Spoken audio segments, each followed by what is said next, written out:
That was an insane morning for me, man. I was on the show for 2 months, and I walked around 6th Avenue in the days after that. I was just in a room with Howard and Robin and Paul McCartney. And Ozzy? Wasn't Ozzy there, too? And then Ozzy came. Yeah, Ozzy came. It was, like, really exciting. And by the way, I do have an exclusive before John goes on with what's going to be on the wrap-up show. Eric the Midget has contacted us. Voicemail. This is a rare contact. We haven't heard from him in almost 2 weeks now. And I give you this tape to analyze. Hey, Howard, it's me, Eric. You and your listeners seem to be under the assumption that I need you in order to meet famous people, that I need you to give me the chances.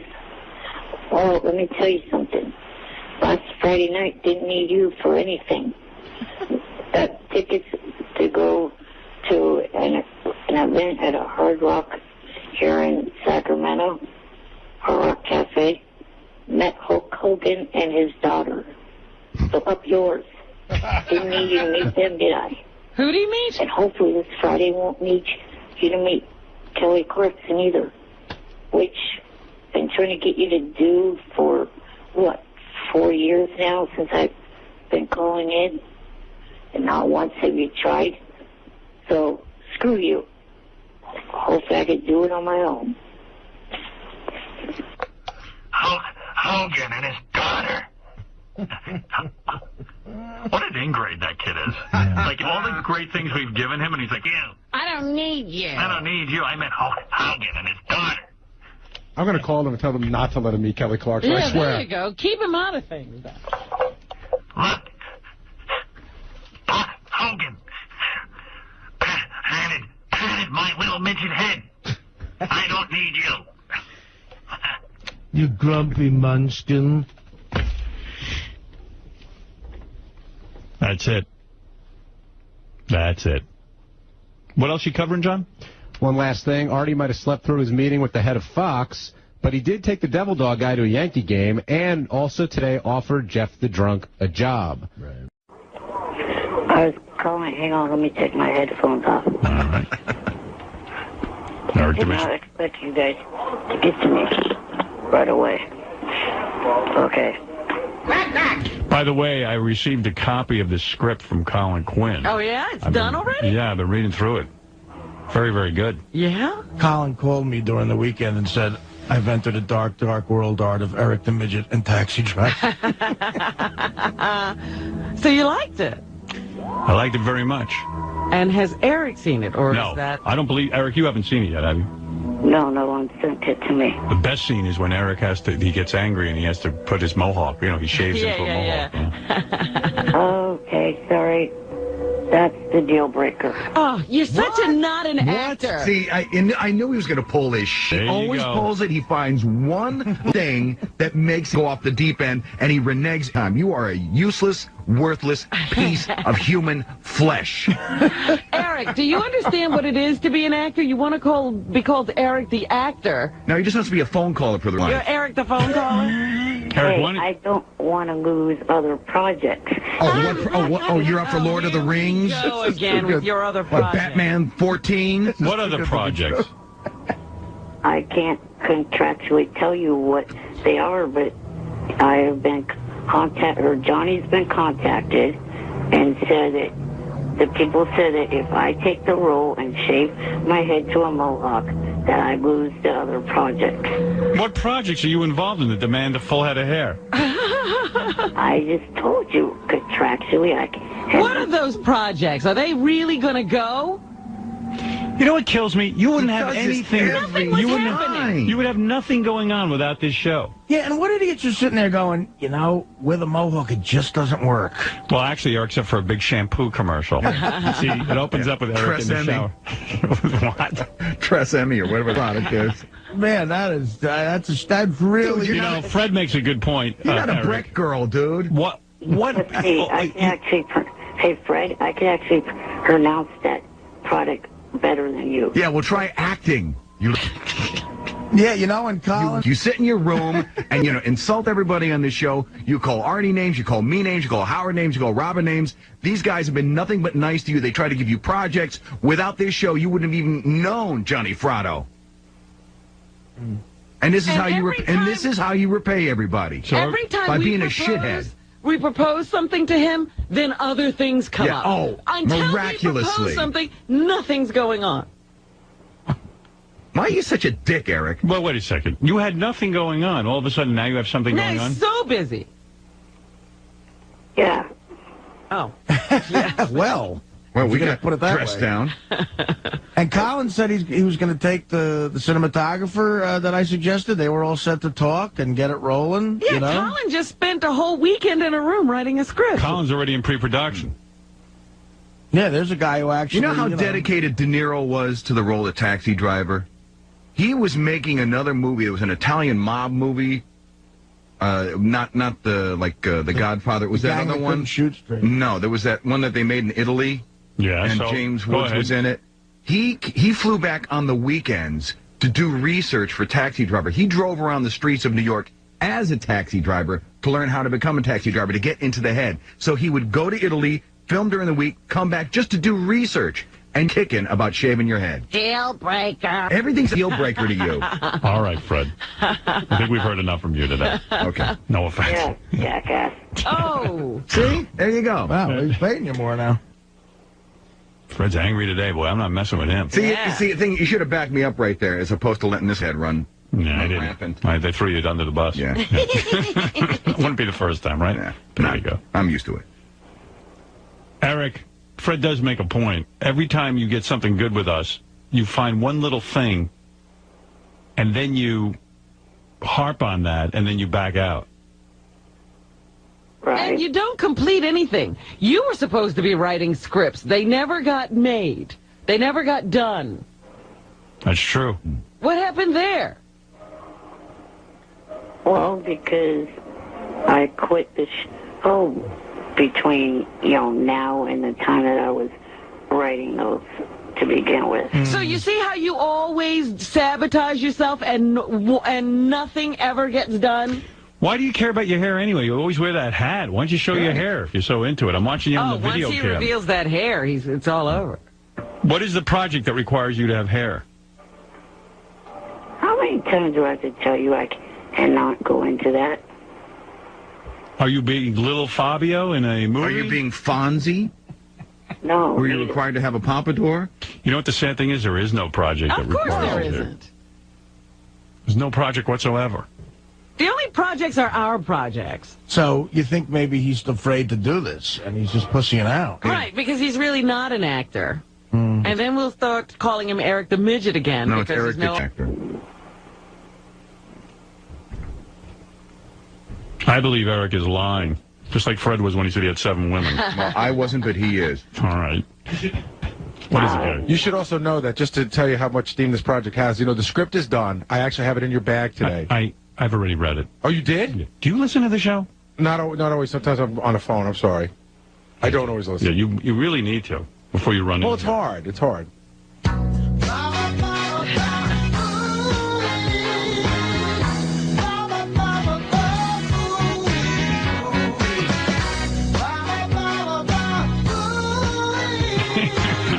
I want to give me shelter.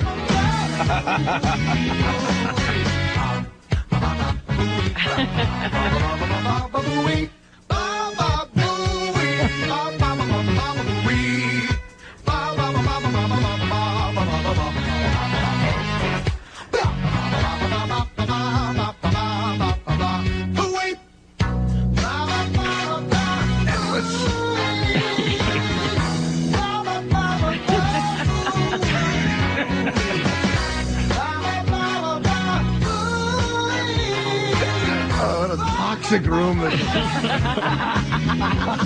can't you fight with Fred some more? I don't know how the fuck you guys haven't killed each other. I'm drained from Fred. How we haven't killed each other, or how we all haven't killed him? You say the script is in my bag? Well, sorry, I did. I printed it down for you. Well, guess what? It was emailed to me yesterday. I did. I read forgot it. I emailed it to you, but And you emailed it I'm to never me. sure if you read it, though. I didn't. Oh, please. Oh, please what? I sent a million emails. You don't look at them.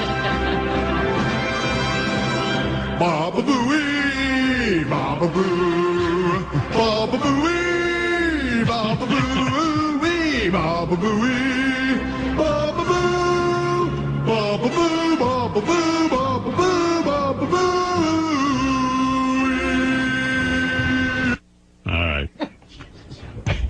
wasn't like you sent me back a note and said, Gary, I read this is great. Well, anyway, Eric's not doing it anyway because now he won't get a mohawk. That's not right. He's better. It'll never happen. Well, maybe we should... Yeah, it was never going to be made anyway. Colin's going to be devastated. Yeah, he worked, you know He what? really, I'm telling you, he called me every day. He told me he was working on certain aspects Tell of it. Colin he shouldn't work so hard. No, he was really into it, Howard, for real. No, I read it. It was the great. problem is he got involved with Eric the Midget. Has Eric ever completed anything? Never. Hey, Howard. I completed that book. I just haven't. What, Dougie the Puggy? Yes. I don't know. Have you gone to a publisher to get it done? Get it published? My end of it's finished. Oh, well, all right. What? Well, Let's finish till people have it in the store. let's adjust that to, have you ever finished anything that's not horrendously embarrassing? All right, what is it, Richard? I have some friends that email me that work on special effects. They're like big-time guys that work on real movies. Bullshit. That would love to work on this movie, and they could do a mohawk on Eric that would look, you wouldn't be able to tell. It looked like the real thing. I don't know about that. He'll find something else, Richard. Yeah, he's Because just he looking for always excuses. does. Yeah. So we're just going to keep talking to him, or are we cutting him off? I say we cut our losses now. I agree. Let him go take his I don't stupid... want Colin doing more work on this Let him stuff. take a stupid energy drink and go hawk it somewhere else. Right. What other show are you going to take that to, Eric? You know you know that Howard could put you out of business right now, right? How can I do that? By just not taking his call. I know how I can do that, but how can I But do that? just stop taking his call, and he can't plug anything. He can go on his stupid-ass tour to get his stupid, company started. I'm not going to pressure him. He had a big shot at acting, called himself Eric the Actor. It shows you when push comes.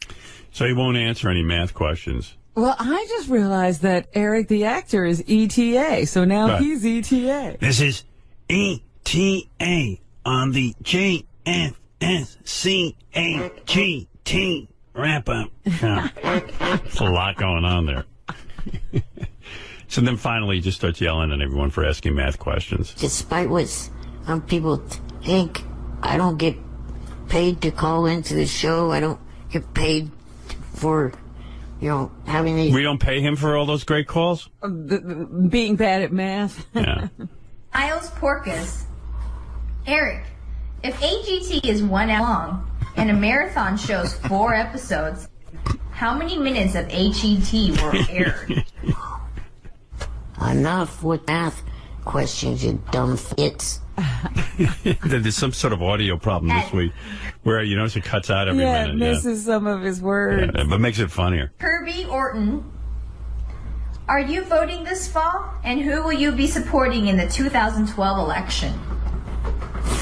Yeah, I'll be voting in November, and I'll be supporting Obama.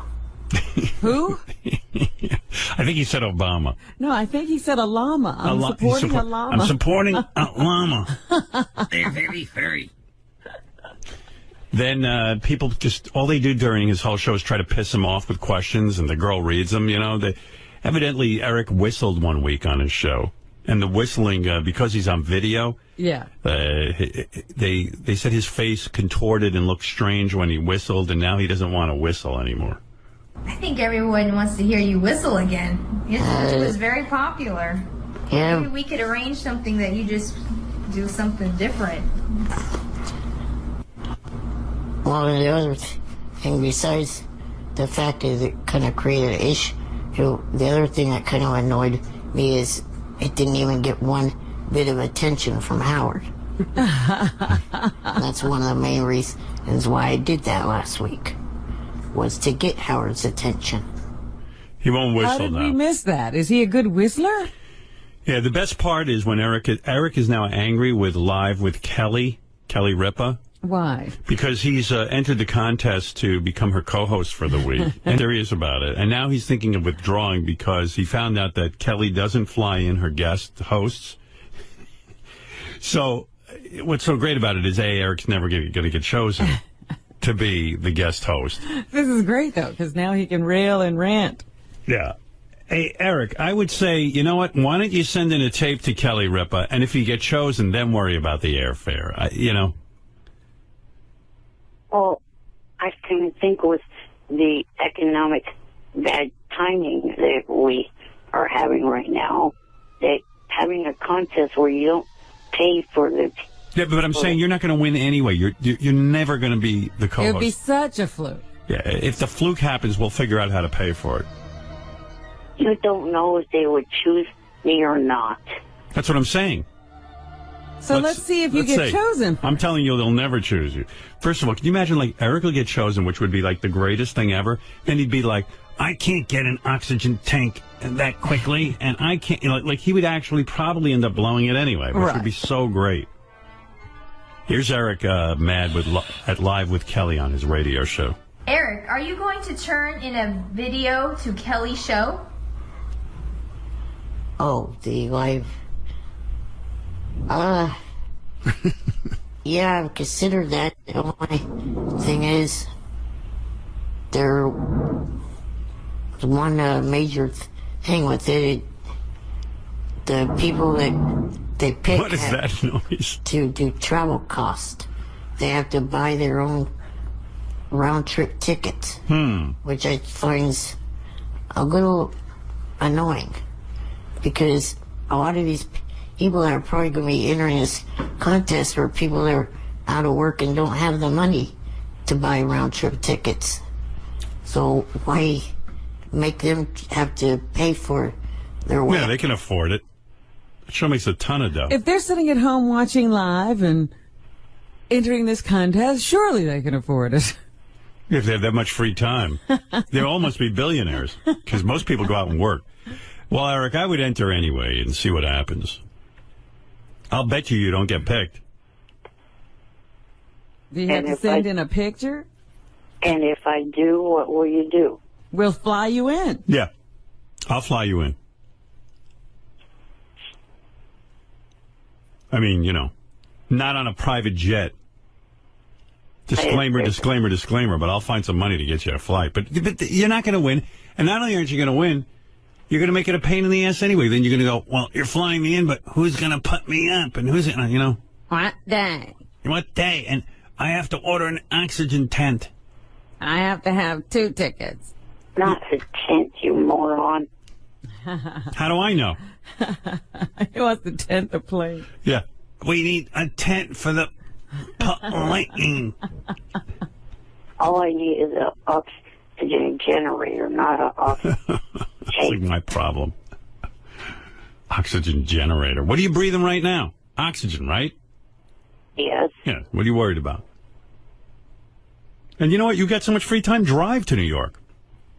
Imagine if he did get picked. Wouldn't that be fun? Imagine a road trip. Imagine he got picked by Kelly Ripa to be her co-host. And then he couldn't get here. Yeah, and then he'd just be like, well, I can't get there. It's like, what else do you have to do but get there? Walk. Have that guy wheel you. It's just crazy, his thought process. What is this? Eric the actor explains Madonna and Lady Gaga. Oh, yes, they're feuding. He knows what's at the bottom of this? Yeah, let's hear that. What? I just voted because it's only a minute and then a minute and 11 seconds, but it feels like an hour listening to it. Yeah, can you imagine? Like, just hearing his Kelly Ripa thing, it's only like 15 seconds and it felt like an hour. Yes. All right, let's see if we can sit through this. This is Eric explaining the Madonna-Lady Gaga feud. Did you see Lady Gaga got hit in New Zealand by one of her dancers? Oh, yeah. Yeah, I saw that. And I also seen that she's... Where does he see that, by the way? On the internet. The internet. Are you on the internet all day surfing? No, I watch 2 shows that are big fans of yours. Extra and Access Hollywood. Okay. And a little bit of a war of words with Madonna. Oh, what are they saying, Eric? Well, it's because of the fact that Madonna used, because, was it this song? Oh, boy. One of Madonna's songs, people thought the song, oh, my God. Born This Way sounded a little bit like it. So what Madonna did... Express yourself. Yeah, express yourself. What Madonna did was she turned the tables... You can't express yourself? No. That's how me. During one of her concerts and started performing Express Yourself and added Born This Way in with it. So now I guess Lady Gaga took offense to that, and there's a whole war of words between the two of them. I didn't hear Beautiful show, Eric. I mean, wow. You look wiped out, Howard. Oh, Robin, I'm in the back of my chair snoozing. I'm wiped out. Oh, my goodness. The Cliff and White is, I edited together a whole bunch of times, well, not a whole bunch, but a few times where Eric was annoyed with the question. What does he do? He goes berserk? He doesn't go berserk, but he's like, you. At Elwood Lugnut, Eric, have you ever considered doing your old circus act on AGT? I don't have any old circus acts, you stupid ass. At Real Disaster Us, Eric, people accuse you of grunting when you're clearing your throat. Can you demonstrate the difference and put this issue to bed?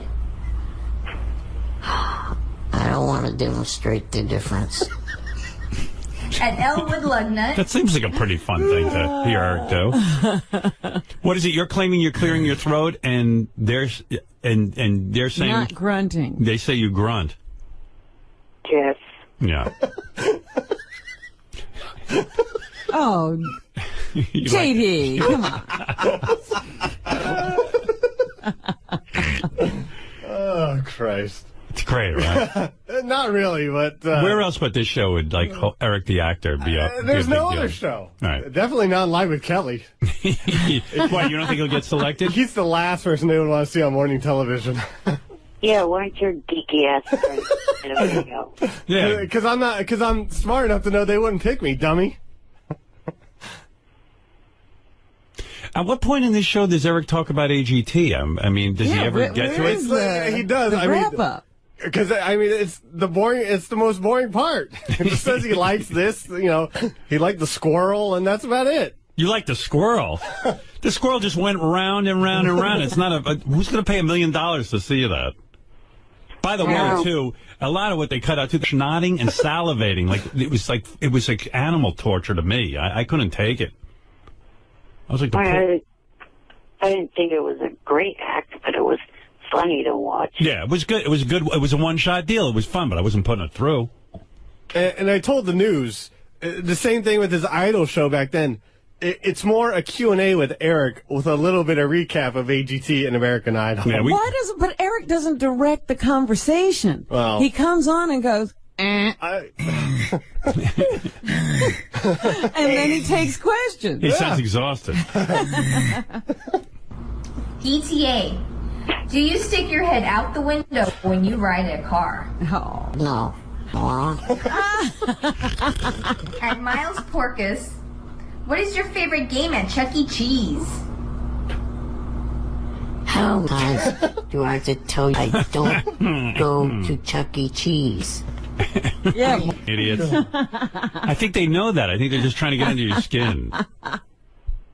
You've never been to a Chuck E. Cheese? I could see you going there. Not since the 90s. What was your favorite game? What was your favorite game? I got back then skee ball. All right. Well, that's an answer. Skee ball. See, Eric, that's how you answer a question. He played skee ball. No, yeah. I was the skee ball. In the 90s when my brother was a kid. All right, okay. I had enough of Eric's show. All right, Eric, very good. I love Eric's show. Right. Yeah. We're talking about... You love it. That's your show. Yeah, I love the playback.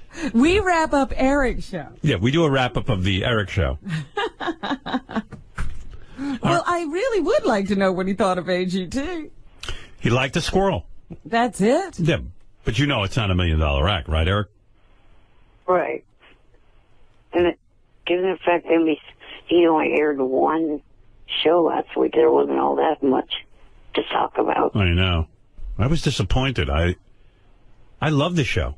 I mean, if I wasn't even on the show, I'd want to see it. But does Eric really take notes and have things to say about AGT? No, I don't take notes because I kind of think that would distract me from enjoying what I'm watching. So, in other words, you have no idea what to say about the show after it's over? Well, I try to remember as much as I can. All right. Okay, thank you, Eric. And listen, we look forward to your show Wednesday on the JFSC, whatever I'm that is. looking for a better wrap-up this week. I want to hear some AGT information. Well, he's got 2 shows to view on Monday and Tuesday. So. And he'll have forgotten both by Wednesday. No, he says he has a good retention. All right, Eric, thank you very much. Howard, Yes. one question, if you could ask Mark Wahlberg if they're ever going to do a Entourage movie. Okay, I'll ask him. Gary, write down a note that Eric wants to know from Mark Wahlberg if there'll be an Entourage movie. Okay. All right. All right, Eric, it'll be done. Is he making his video? Are you gonna make a video for the Kelly Ripa show? I'll try to make it by tomorrow, so that way it could be you guys on Wednesday, because you said you wanted to review it for... Yes. Yes. All right. Thank you. Yeah. What would you say if you were? What would you say the odds are that he gets on the show? 0. Like 1,000,000 to 1, 10 million to 1. There's no odds. It's 0. 0 to 0. 0 chance. I don't even need a chance to look at it. 0 point. Even with the fact that she's a fan of yours, you don't think she'd... No. There's no way in hell she's putting you on that show. A, you have trouble speaking. I know you don't think so, but you do. Your thoughts are slow, and your speech is slow. Secondly, when do you ever see handicapped people on TV? Barely ever. Everyone's looking for perfect. Look at her. I mean, everyone's looking for perfect people. Well, I think you'd be the perfect contrast. Yeah, but she'll look unbelievably beautiful. I mean, she looks beautiful already, but she'll look even more beautiful. Oh, can I just say one thing to Eric, too? Eric, the handful of times that you do see handicapped people on television, they overcompensate for the handicap with this amazing personality. Right. They have like an upbeat personality. Like they're awesome. Like insane. You sit there and you go, oh my God, I'm so inspired. Your point is? I mean, the closest thing I can think of to a host who was handicapped was Bill Cullen, who was on The Price is Right years ago. And he never moved, so you couldn't see it. Yeah, you couldn't tell. But she's got a talk show where there's no way, and you're not real good at talking. I mean, the only, maybe you could get an after-school special, but I don't know about this. I think you're out of your league on this. The only time Eric's a good talker is when he's angry. Right. And you can't do a morning show like that. And Kelly's not going to do angry talk with him. She's going to be like, listen, little fidget, and then get him all worked up. Eric, what's your favorite game at Chuck E. Cheese? Yeah, I don't think she's going to ask him about his favorite game at Chuck E. Cheese. She's not going to want to offend him. Right. But whenever I see handicapped people on TV, they're very, very upbeat. Like, we had guys in here with no legs and no hands. And remember that tennis player that we had in? He was amazing. He had no feet or something. And, he's just like, I don't care. I can overcome anything. Eric gets on. People hate the handicap.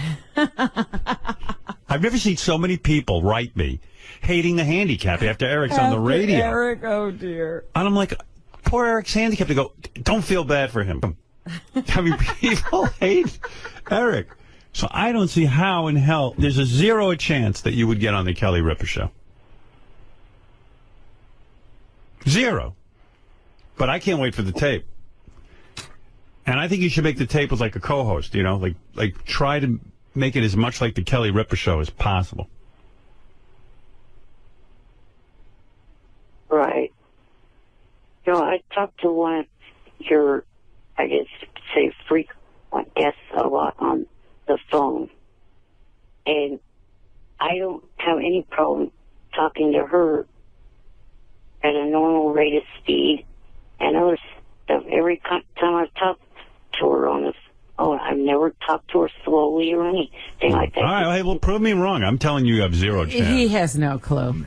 I think if you think that's your best shot at doing it, get her to do the tape with you. Right. Do it with your friend. All right, well, send me the tape. I'll critique it. Yeah, how's that possible? Tabitha lives in Vegas. Oh. Oh, well, that's too bad. Yeah. All right. Well, I got to go anyway, okay? I wonder why he wanted you to see his whistling. Because he thought it'd be funny, and I'd talk about it on the air and stuff. Robin, what is it about his whistling? Because he makes weird faces when he whistles. And people were making fun of Eric, and Eric doesn't want to be made fun of. All right, enough of the Eric world. Eric, I got to go. Keep me posted on the Kelly Ripa thing, and let me know about the new AGT wrap-up show. Thank you. Okay. All right, later. All right. I mean, how many minutes can I spend with him?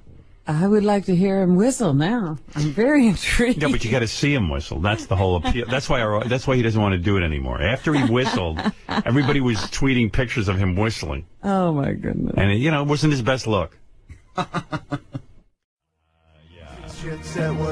Oh, there was something I wanted to tell you. Oh, Eric the actor's on the phone. I got to tell him something. Hey, Eric. Yes. I tried.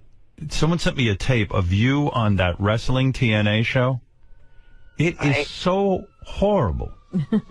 Haven't you fixed Eric yet? I can't fix Eric. He insists on the same delivery. I mean, I never heard a show like this. Yeah, first of all, I felt it was insulting. They had Eric on TNA Wrestling, and Eric is making predictions and betting against this other guy making predictions. If you can imagine, I'm already bored. But on top of that, they didn't show Eric on TV. They just used his voice, which I feel because of his disabilities, they didn't show him. Am I correct, Eric? No, that was actually by my own choice. Why is that? Why would you go on TV and not be seen? Well, for starters, there was not even TV, it was the internet. Yeah, but it was a TV internet show.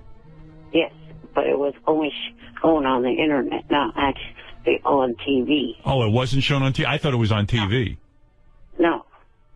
It was recorded specifically for the internet. Robin, you couldn't sit through 30 seconds of this. Not only are the two hosts horrible, but I didn't care about any of it. I mean, I defy you to stay awake during this. Do you like insulting your fans? Do I like insulting my fan? Who am I insulting? The two hosts. Well, they're both fans of yours. Well, then they must be stuck with you. That's the problem. They're probably fine on that. I mean, this Eric. You want to hear a little of this? Sure. You know I'm always interested in Eric's work. Yeah, but I'm telling you it's boring. Eric? Obviously, a lot of money at stake here, all for charity. We're going to run through the matches. Mike, you are prepared. You are the professor. You need no real preparation. You know this stuff like the back of your hand. Everything. Right there, JB. Entire lineup, top to bottom, A to Z. I'm ready. Eric, do you feel like you are at an advantage or disadvantage given Mike's circumstances here with the company? I'd say maybe a little bit of a disadvantage. Okay. And why is that? Well, because you're an insider. That was the point I think he made, and it is a valid point. Now, Mike, today, before Eric, before myself, before our audience, before God, you are going to tell us right now that you do not know or have an idea or have any inside info on the outcomes of the matches. I mean, are you still with me? I'm not even listening anymore. What are they talking about? That's what I'm saying. I mean, it's just... I completely drifted away. I think they want to hear Eric's prediction on who's going to win the fake match. Uh-huh. And Eric's saying, well, yeah, I mean, this guy's an insider. He probably knows already who's going to win. And the other guy goes, no, I don't. And... Well, yeah, JD. I was going to say, I mean... Are there any of these clips you can point to that are interesting a little bit? The last two. There's one where a wrestler yells at Eric. Oh, that I'll listen to. And then the last clip is at the end of the show, Eric tries to say something, but they just end the show. They don't even bother. Yeah, because he takes long to get this stuff here. Up next, we've got a very important one, and this is going to be with King Mo as the referee. Ladies and gentlemen, it's going to be Bobby Roode versus Cowboy James Storm. Eric, you are first. I will go with Cowboy James Storm, and what I'd like to see at the end of the match is King Mo choking out Roode. You would like to... Wait a minute now. Eric, you may not... Wow. Why are you not being shown on TV? Or whatever, internet TV? Because I was in the process of getting ready to go to a doctor appointment, and I did not want to be on camera. Oh, so it's not an all-the-time thing. No. I don't know. It was really weird. I can't even tell you. All right, let's get back to the action.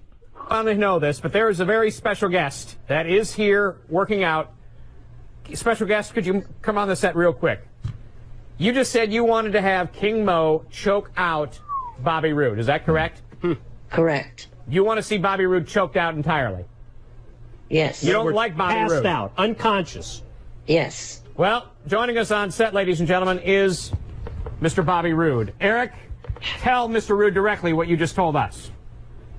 I'd like to see Bobby Roode get I'd like to see Bobby Roode choked out. You like me what? See Bobby Roode, you get Shut your choked mouth. out. Watch and learn. All right. I'm the It Factor professional wrestling for a reason, you moron. All right. Watch and learn. Yeah, go ahead. Go ahead. That was the best part of it. Yes. I mean, Thank God for Bobby Roode. oh, Bobby Roode, I love you. Yeah, you got his ass handed for him in that match. You have to play It'd be loud. great if Eric like got into a fight with Bobby Roode. Yeah, you see it. Bobby You Roode. hear the wheelchair clanking. Yeah, throw going flying through the air. Up into. I think they didn't put Eric on because Bobby Roode can't yell at a guy in a ring. I mean, Bobby Roode could punt him like a football. I'm going to punt you like a football. That'd be great. He comes, Hold him up and throw him into the audience. Eric, we will see you. We'll talk to you next week, and we'll get this thing figured out. Congratulations on all your success, Eric. 10 years on the 10 Howard years. Stern Yeah, show, by the way. You forgot fantastic. to mention that. 10-year anniversary for TNA. It'd and be the 10 nice to years be of Eric on Howard Stern. Fantastic. We'll see you tomorrow. Nice to be. It was nice to be good to get a sentence out before they run the closing credit music. I'm not the only one who hangs up on him, I guess. What is it he was going to say? That's so funny. What were you going to say, Eric? People want to know. About that it would be nice to actually be there live. Oh, you were going to beg for some tickets and plane fare? You didn't get to that? Will you shut up about... No more time. Yeah, I'm sorry. What? I explained that. No one had to cover plane fare, you dumb. I'm sorry, time is up. I know someone that can get me busted. Sorry, time is up. All right, let's see.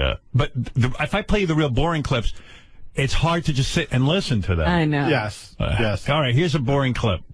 Eric, your thoughts. Aces and Eights versus Bully Ray and Sting.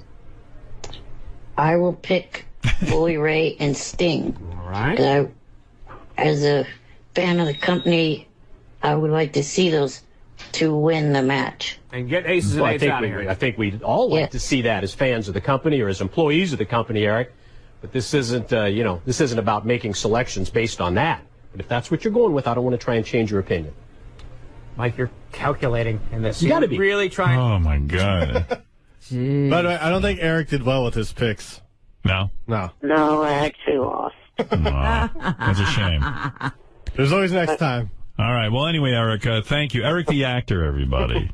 I would have been one pick closer to them. Eric, you got to do Gangnam Style. Speaking of that, that's what I originally called about. You obviously don't know anything about that video, do you? No, I said I don't. The guy dancing is the guy singing in the video. Psy. Psy. Yeah. That we determined that. He is from Korea, like I did hear you say.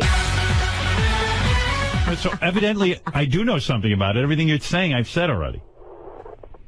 Oh. All right.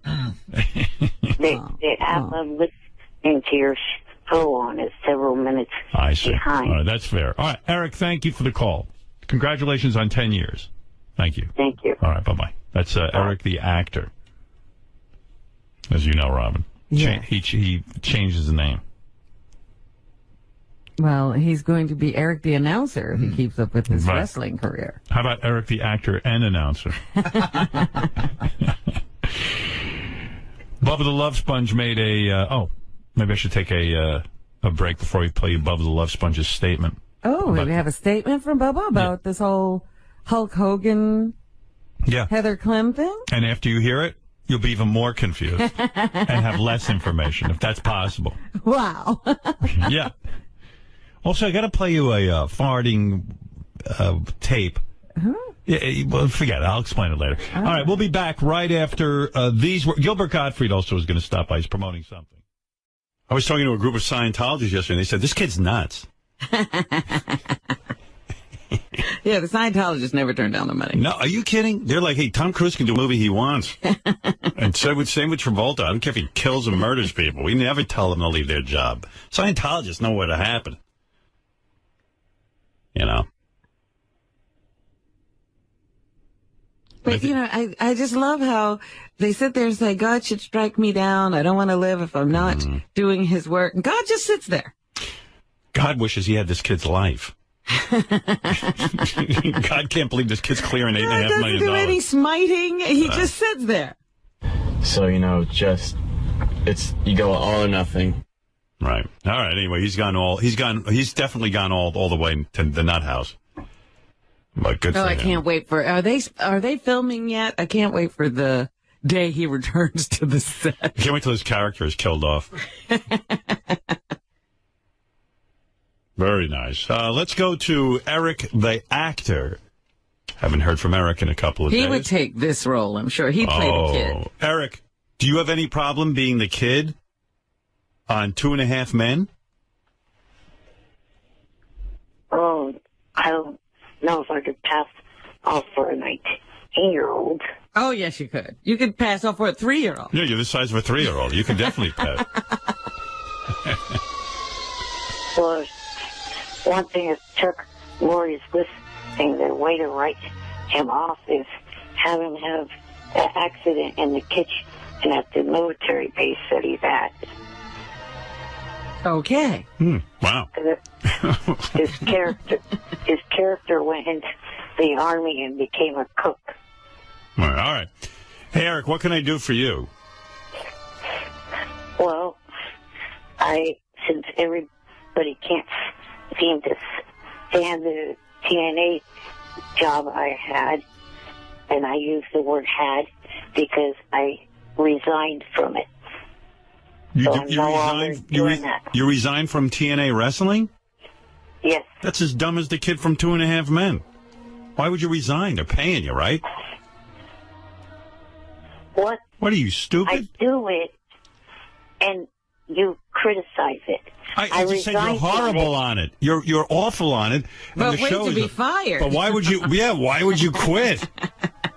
You were getting paid. You dummy. Why would you quit? Call Johnny a dummy, too, because he's the one that advised me to quit. I doubt that seriously, Eric. Call his ass up. Why would you resign from a job where they paid you to give your opinions on wrestling, something you're doing anyway? And how is this going to affect your donations to North Shore Animal League? Not at all. All right. No, they're still waiting for a check. It was their money anyway. It wasn't mine. Anyway, so why did you quit TNA? I'm just curious, because this is absolutely retarded.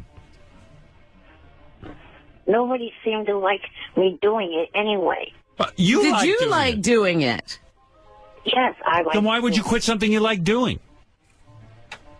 Because I was catching a load of crap for it. From who? Eric. From fans, from you criticizing. I thought it was funny. It was funny how bad you were. Now what are we going to talk to you about? Nothing. You're back to being unemployed. Hey, you know who wrote a song about you? A Christmas song? Who? Bigfoot Jr. Oh, I hate that prick. Yeah, well, he evidently likes you because he wrote a song about he wants that with you.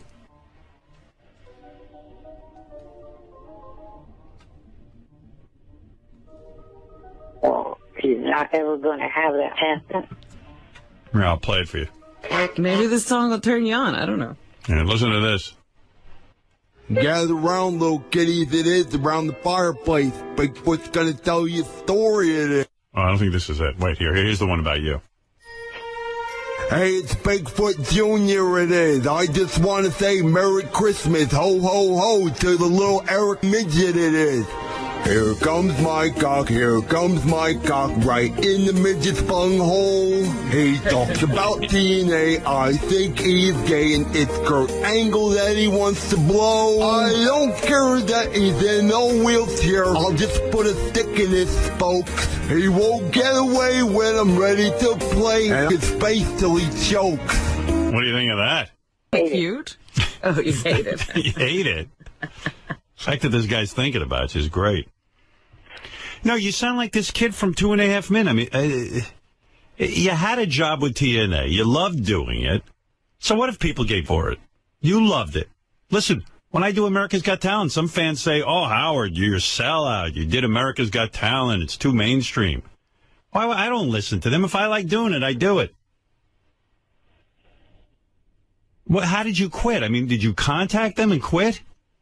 I sent him a letter of resignation. You are kidding me. Why don't you talk to us before you do these things? You write them a letter and tell them that was a joke, and you never quit. Like you didn't do it. It's one of your imposters. You should tell them you found God, and any God-fearing man would never do TNA wrestling. TNA is bad. All right. I'll go get that job back. What's the matter with you? Yeah, I hope they haven't read the letter yet. The one group that actually employed this guy, he resigned. Doesn't make any sense at all. I am going to be on an FX series soon. Really? What's that all about? What is that? X series? FX. Oh, FX. A sitcom called Midget. Yeah. All right. John, I don't care. I can't believe this guy quit. You're an idiot. Maybe he quit because he had other commitments. If I was there, I would throw you in the mailbox where you mailed that letter and make you go in there and destroy it. It's called email. Oh, you did it on email. That's too bad. Can't fit you through a slot then. No. I was thinking we could throw him in the mailbox. Have him fish out the letter. Oh, that's so crazy. I mean, that's as crazy as this kid on 2.5 Men. Of course, 2.5 Men is much bigger stakes, but as people go berserk. And really, I mean, they go berserk. It's just mind-blowing. Well, how did Eric get this idea that he could just walk into one job after another? I have no idea. You're an idiot. What are you going to say, Gary? No, hold on. I have the letter. I want to show you his letter. His letter of resignation? Yeah. To TNA? Why did he send it to us? He sent it to every one of us. Oh, he did? He puts this... Here. He CCs everyone? Foolish, dumb, stupid. Hey, Jeremy. How are you doing? I am writing you this email to resign from the TNA Today Pick the Pay-Per-View Winners for Charity gig. The segment hasn't gone right from the start. The Stern Show has barely played the clips, and when they have all they do is make fun of the clips. Oh. Who wrote you? I guess you wrote this yourself. When they have all. What? Yes.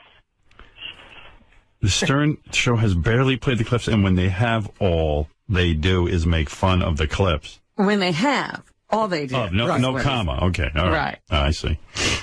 Also, the last segment got recorded and then never got posted for the pay-per-view. Like, what do you care? I did enjoy the segments and working with you and the others of TNA Wrestling. I wish that I could have kept doing the segments, but it has been advised by my manager to resign. Sorry it didn't work out.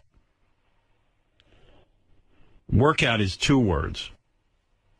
Please keep in... What? Oh, well... Okay. AOL didn't correct me.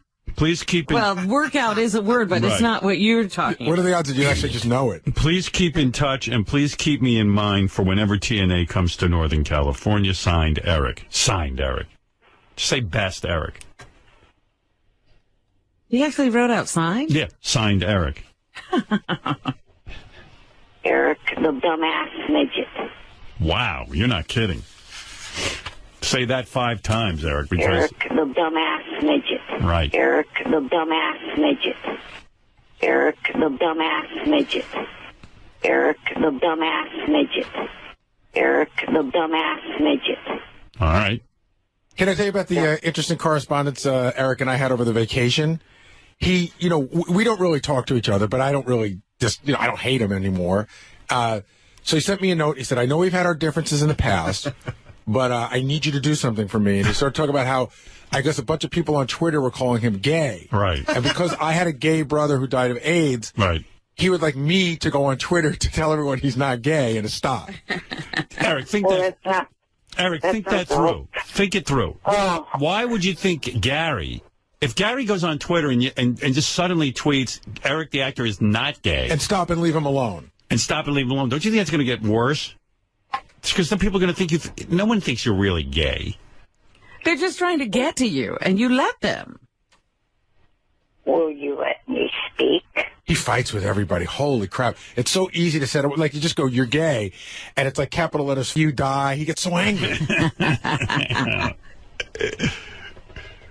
The point of what I was saying in that was the fact that not only were these people saying that I was gay, but they were saying that I have HIV, and they were tweeting Gary's Twitter handle into it. Yeah, you can't have that. You know how life will be affected if they find out he has HIV. But it's not my Twitter handle. Like, I'm not tweeting it. Right.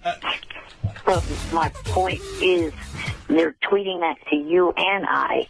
Eric, nobody thinks you have HIV. They think you have a lot of other things, but believe me. Oh, if they're just tweeting it to you, yeah, you're giving it too much credit.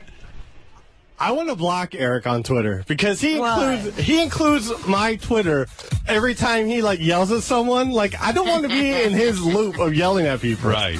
And he includes me. I'm like, stop it. By the way, I mean, maybe I'm crazy, but every time, JD. Every time, Eric. Why do you include JD on your rants? He's exaggerating. No, I'm not. Why do you include him at all on your rants? Yeah. It's because I don't take out the name that the person puts in there first. He just his reply. It annoys the hell out of me. So why don't you unfollow him? I'm about to. I want to block him. Tell those people to stop including you in their harassment of me. Well, sometimes I block them, but then you reply, and just delete JD's name. He doesn't want to take the 2 seconds to do that. By the way, wouldn't HIV be a step up from the disease you have? Yeah. What's his disease again? Oh, God. His real one? Yeah, what do you have? Ehlers-Danlos. Wow. Ooh. And it's not a life-threatening one like HIV is. Don't people with HIV live longer than people with Ehlers-Danlos? It would be nice if you would pronounce it correctly. Charlie Daniels. How do you got Charlie Daniels disease? Here's Charlie Daniels disease. What is the disease? Ehlers-Danlos. Ehlers-Danlos? Igor Danlos. Igor. No. Ehlers-Danlos. How many people in the world have that? Can't be many. About 9 out of 10 people. 9 out of 10 people have Ehlers-Danlos? That means more people would look like you. What are you talking about? That's the statistics off of the website. 9 out of 10. Midget. Yes. That's crazy. 9 out of 10 people have Ehlers-Danlos disease? Then most of the people in here would have it. But Eric, everyone would, I mean, I don't see that many people walking around like you. I don't make up the stats on the website. What website? That's what the website says. Wow. For the disability. Ehlers-Danlos. I never even heard of it. And you're telling me 9 out of 10 people? That can't be right. Well, everybody must have a very mild case. Yes, a lot of contortionists actually have it. If I could get a special license plate. That's how they're so flexible. Well, somehow you over. You're not flexible at all. I used to be. Which one does he have? Because there's different statistics for each one, and none of them are his statistics. Oh, please. Eric is one of a million. One of a billion. When I was born, they gave me type 7, is what they said I had. Yeah, well. His is one of the most rare. Right, of course. It says about 30 cases are reported. 30? Imagine 30 Eric, he has one of the most rare types. Like Eric lucked out. 30 people in the whole world have this stupid thing, and he's got it. Ugh, makes me crazy. Poor Eric. Of all things, you know? Did anybody else in your family have this? No. They were tested and believed to be carriers. Yeah. Your luck. You hit the genetic lottery. Jeez. The odds of him getting that are astronomical. And there's not, what did you say, 1 in 10? Well, he said 9 out of 10. 9 out of 10? Yeah. I'm seeing 1 out of 10,000 in type 3. Right. He's got type 7. Yeah. I mean, 30 people in the whole world have of it. the page. It's crazy. Yeah. All right. All right, Eric. Well, I got to go. I don't know why you quit your job with TNA. That makes no sense to me. Oh, Johnny was saying that it was getting in the way of other job opportunities, like the one with the sitcom Midget. All right. All right. Well, Johnny knows what he's doing. How is it getting in the way of a job you don't have? Oh, please, Gary. I'm trying to get out Stop of it. You're going to analyze his career? Because the person was double thinking about hiring me. How about Elor's Danlos disease gets renamed Eric the Actor disease? Couldn't we give him that? I mean, there's only... For starters, it's not a disease. It's only 30 people have this disease. Why can't he... Why can't Eric be named Eric the Actor disease? Or disability, if you will. Who's heard of Ehlers? Who is Ehlers? They were 2 doctors. Oh, Ehlers Danlos? Yeah. It's Eric the Actor disease from now on. Are you that dumb, or are you not hearing me? Eric the Actor disease. Disability. It's a fucking ability, moron. Well, I've renamed it a disease. It's Eric the Actor disease. Don't you want this honor I'm giving you? Not as long as you're going to call it a disease. Well, if that ain't a disease, I don't know what is. You got screwed. One thing about Eric. Oh, that's not true. I was going to say he's not a complainer, but he is. How could you say that? You know, more people have blown John Hine than have that disease. Think about that statistic. All right. Anyway, Erica, thank you. And I'm sorry you resigned from TNA. That makes no sense to me. And if I was you, I'd write them an email immediately and say that an imposter wrote that first one, and that wasn't you, and you love your job, and you want it back. All right? That's my advice. Right. Thank you.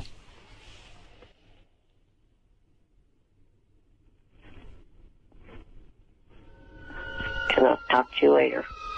Bye for now. Bye. Eric, the shithead.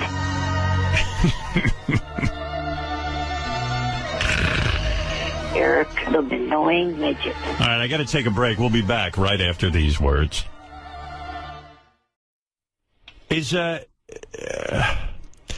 Where's, what's his name? John Lieberman. Does he want to do the news real quick? Quickly, though. I've got a million things to get to. Is he gone? All right, good. He left the stage. It's okay. It's all right. All right. I was going to get to him. I'm sorry I'm running late. Gary, you want to say anything about Mark Knopfler? No? Done with that? You know who I was trying to get both? Mark Knopfler. I do want to say.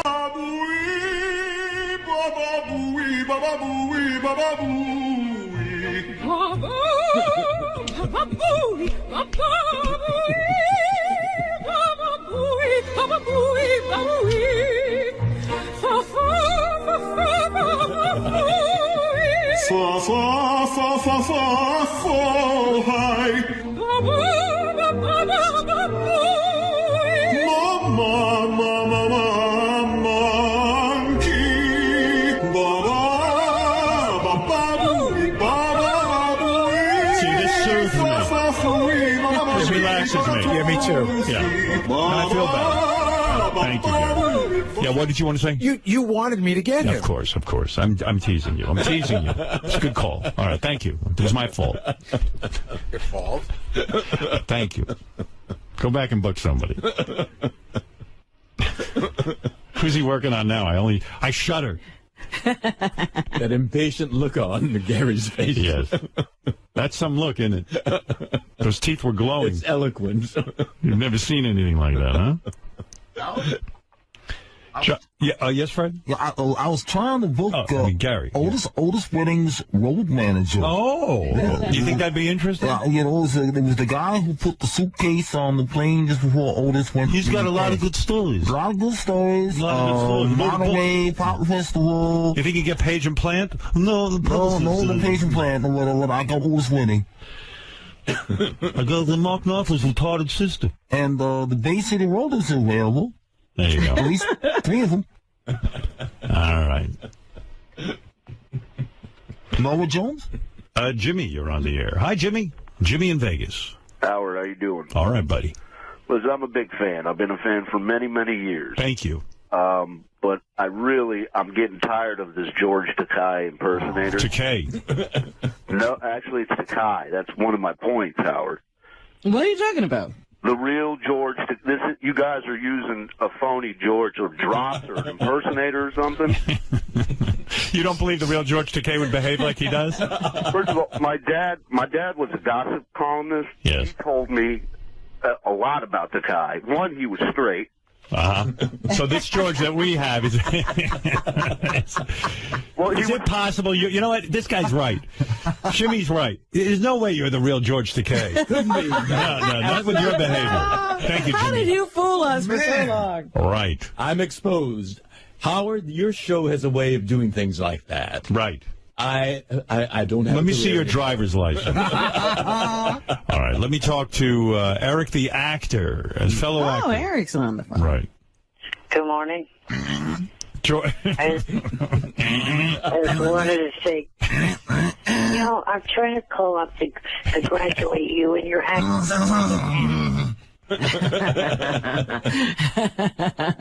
What is that? I said I'm calling to congratulate you. You and acting like an ass. I didn't do anything. You're letting that moron next to you hit buttons when I'm trying to congratulate you. All right, go ahead and congratulate me. Fred, knock it off. Red Ron! Red Ron! Red Ron! There's no point being nice to you.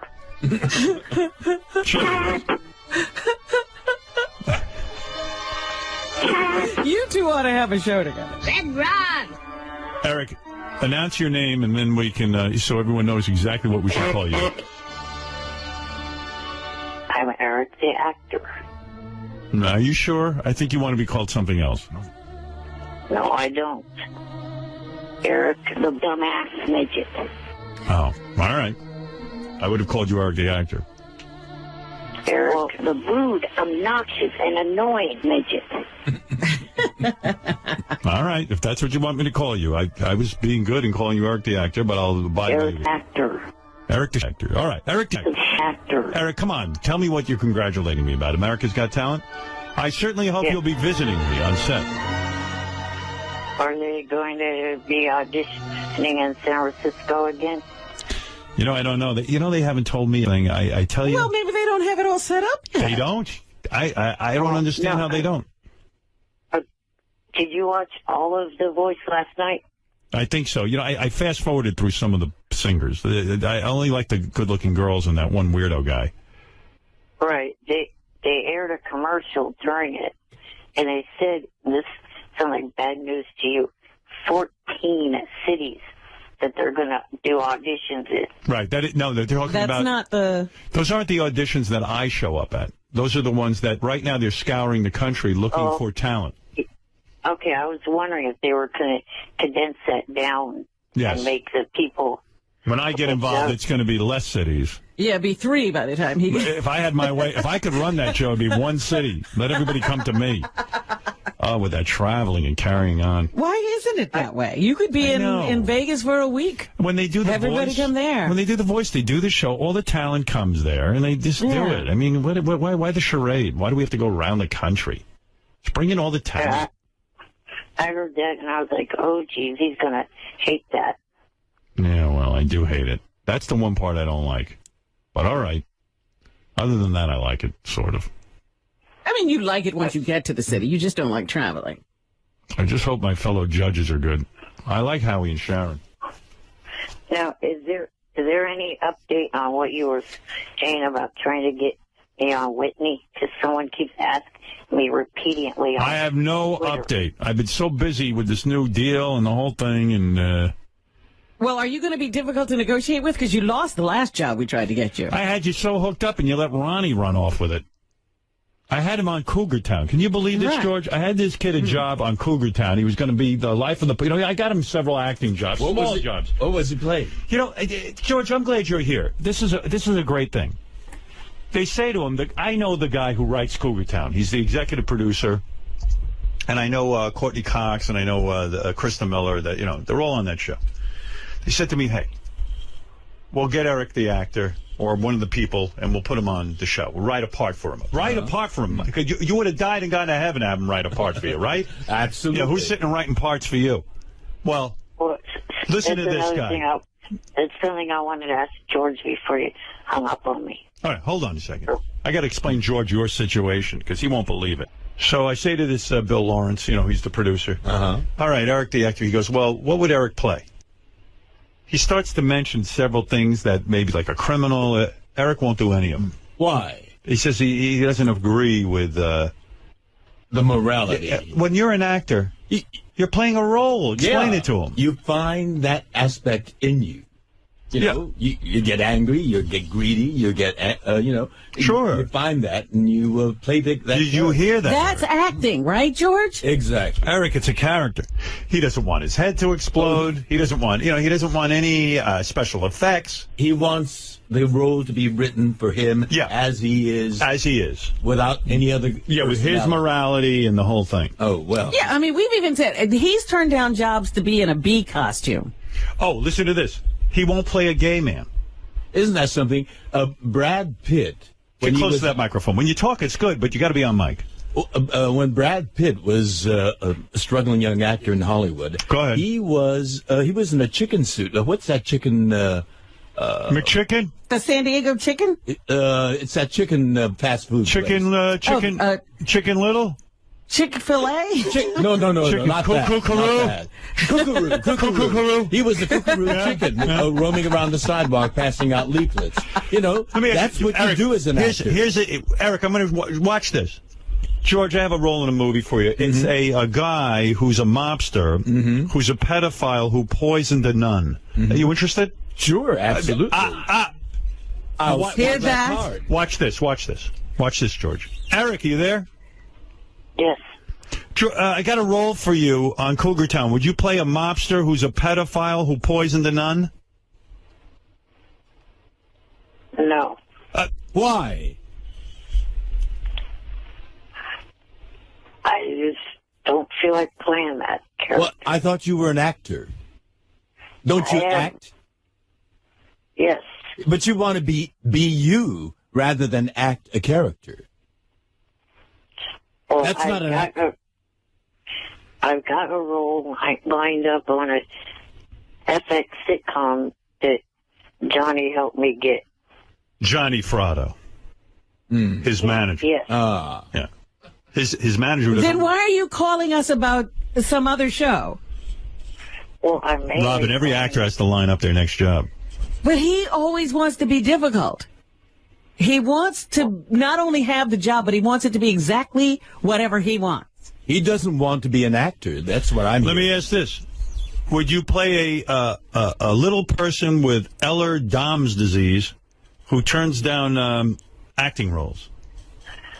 It's not a disease, and it's Ehlers. See, now you're screw me up on my own pronunciation of the disability. But would you play that part? Yes. That's the part he wants. He wants to play who he is. That's the part he is. Yes. Hey, Eric, I was wondering, are you upset? I understand Medicated Pete is out in L.A. shooting a small independent film, a part that he got from his agent, Johnny Fratto. Oh. Ooh. Johnny took on Medicated Pete? Did you know that? I had no idea that Johnny was. Hey, Eric. Let me ask you something. Let's say a call comes in for a role. Did Johnny offer you that role? No. What are you saying, Howard, that he's not concentrating on Eric's career? Well, I'm saying, what if a role comes in, who does he give it to, Eric or Medicated Pete, his new client? Like, you think that might have been a call for Eric, but Medicated Pete's easier to work with. Well, I know Johnny's an ethical guy, but, I mean, he's got to think, who's the guy who's most likely to actually take the work? I don't think Eric wants to work. He just wants to... hang out. Yeah, right. You did the thank you. No, I want to get as many parts as I can. Sounds like Medicated Pete grabbed one of your parts. Ronnie's already grabbed one. And Ronnie grabbed one. Are you straight or are you gay? I'm straight. All right. Would you play a gay guy? Not to insult you, but no. Of course not. Because you're not an actor. Eric, watch this. You're not an actor. George, would you play a black cowboy who yodels in a submarine? It'd be a stretch, but I would audition for it. You'll try it. There you go. Do you see the attitude difference, Eric? Well, he's not an actor. No. He doesn't want to That's why I, for years, would not call him Eric the actor, because I felt he wasn't an actor. No, he isn't. I am Eric the extra. Eric the extra. Right. That's who he is. No, that's not at all. Well, how can you justify the word actor? When you don't want to act, then you're not an actor. Right? What do you consider Eddie Murphy? An actor. He's an actor. Comedian. Yeah. He turned Genius. down Ghostbusters. Yeah, because he had 5 other projects going. He made a bad call on that. Turning down a role. But he would have done it, yeah. And by the way, the role for the black guys, quote unquote, in Ghostbusters was a very, very small role. And he probably said, hey, I'm hot as a pistol. I don't need to be doing 5 lines in Ghostbusters when I can be doing, a Beverly Hills Cop. That ain't you. He got into a position. Will Smith? Will Smith played a gay guy in 6 Degrees of Separation. That's correct. That's right. Now, look, you haven't heard from him since. No, I don't think you want to act. You just want to be Eric. No, you just want to, hang out on the set. You want to be Eric who hangs out on the set. Right. Eric the set decoration. All right, Eric, I got to go, but let me know. Wait, I wanted to ask George a question. Yes. Now, has anyone asked or told you when the Halloween episode of The New Normal that you were on is supposed to air, because it never aired? No, because it was Halloween themed, and it was preempted by Hurricane Sandy. And it certainly was not, Oh, my God, I want to kill myself. Yeah, well, it's going to be on next year during Halloween. It's How about Eric just compared himself to Eddie Murphy? nothing delusional in that. George, would you play a gravedigger who rapes corpses and eats them? Well, I'm not that at all. It's the farthest thing. You're an actor. I am. But I will play that part. Right. I'll try to find something in me. Good, then I have a movie for you. Yeah, I wrote a movie last night about a gravedigger who rapes corpses. You just saw the greatest script. I tell you, I am a guy. I love monster movie. I love vampires. All this stuff. I never considered myself a guy who was into zombies. I don't care about zombies. I love zombies. Always love zombies. Well, I didn't. And, now I watch which, by the way, was just in the newspaper. Their last episode that just aired this week got 10.5 million viewers. Now, for a cable. Cable. For a cable channel to get 10.5 million viewers is pretty remarkable. That's like more viewers than like The Voice gets, and The Voice is a big hit, or more viewers than, I could give you, comparisons, but it's such a good show. I love it. Brilliant. Brilliant show. They do it so well, and I'm not interested in zombies. I don't like people. What somebody said was, in the movies, the zombie fun lasts only about a couple of hours, and Walking Dead has managed to extend it over weeks. It's brilliant. Yeah.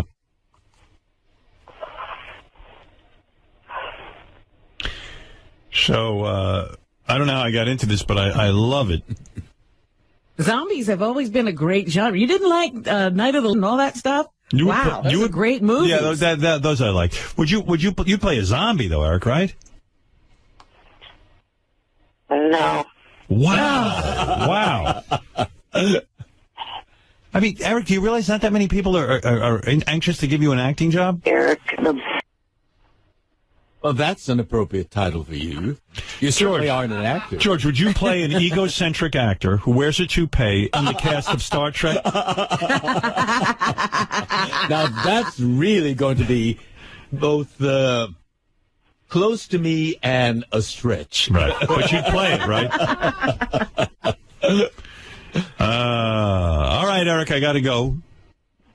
Thank you for the congratulations on America's Got Talent. I do appreciate it. Thank you. Very sweet. Talk to you later. Get to work on getting him a new role.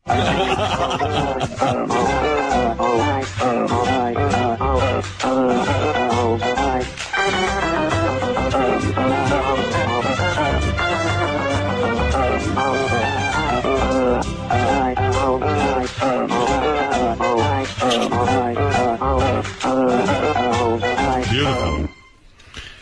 Newspaper chock full of stuff. Robin will get to an in-depth newscast, but anyway. Hey, let me get to let me take a break here. I want to actually take some phone calls and stuff.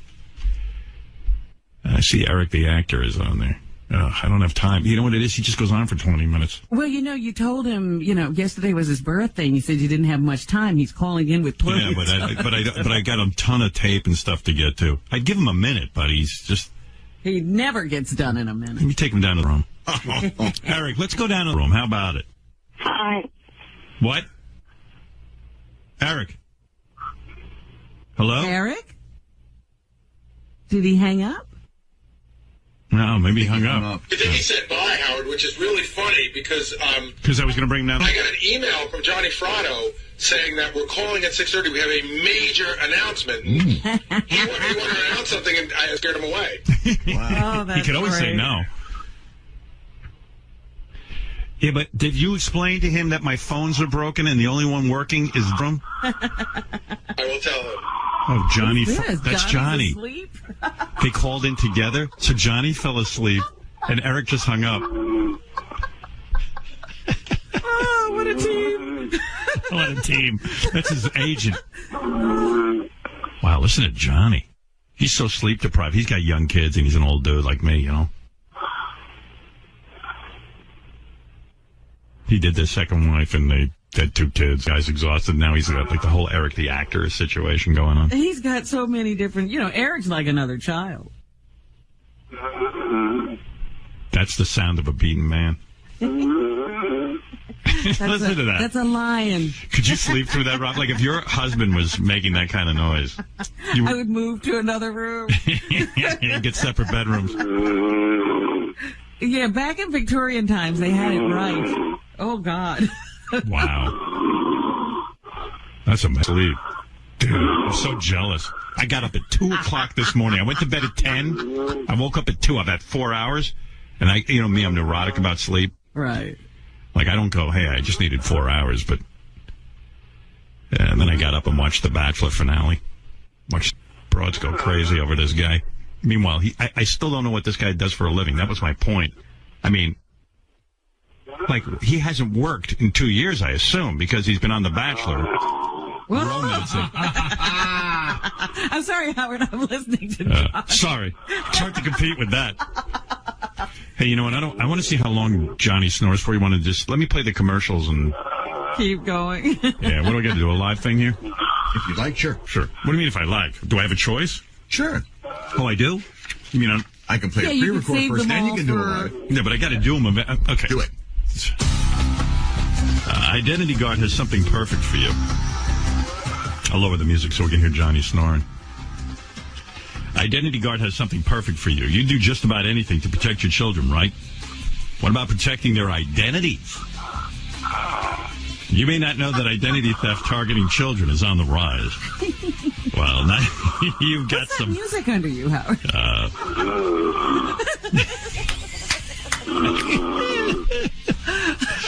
Well, now you've got some help for that. It's called KidShore, an innovative service from Identity Guard.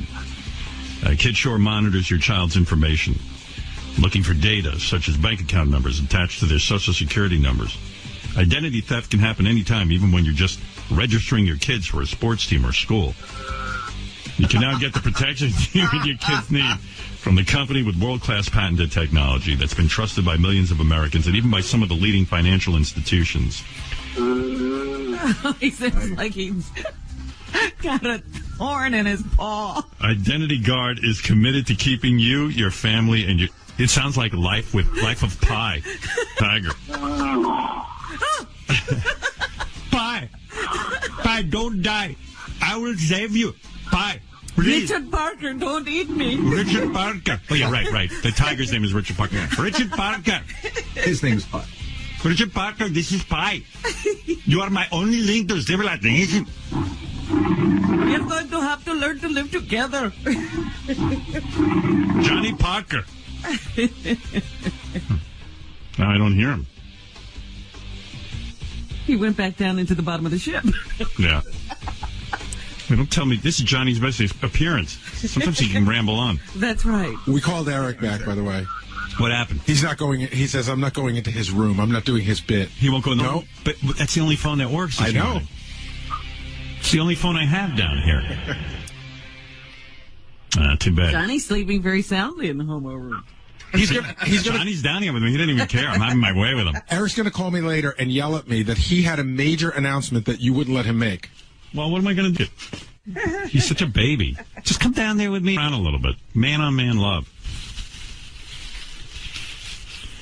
Hey, you know what? As long as we're down here in the room, let me enter Johnny, see if I can make him pregnant. Let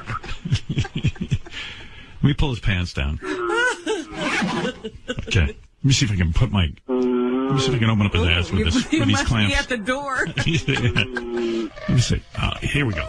Stretch him out a little. So far, he doesn't feel a thing. All right. You know what, Johnny? This could be considered rape. Let me close him back up. Right. You're not getting permission. Right. I know better. No means no. I get it. All right. I'm closing him back up. That wasn't right. Put his pants up. Put his zipper back up. Thank you. Anyway, Identity Guard is committed to keeping you, your family, and your children safe. Identity Guard. Please, no one tell Johnny I did that.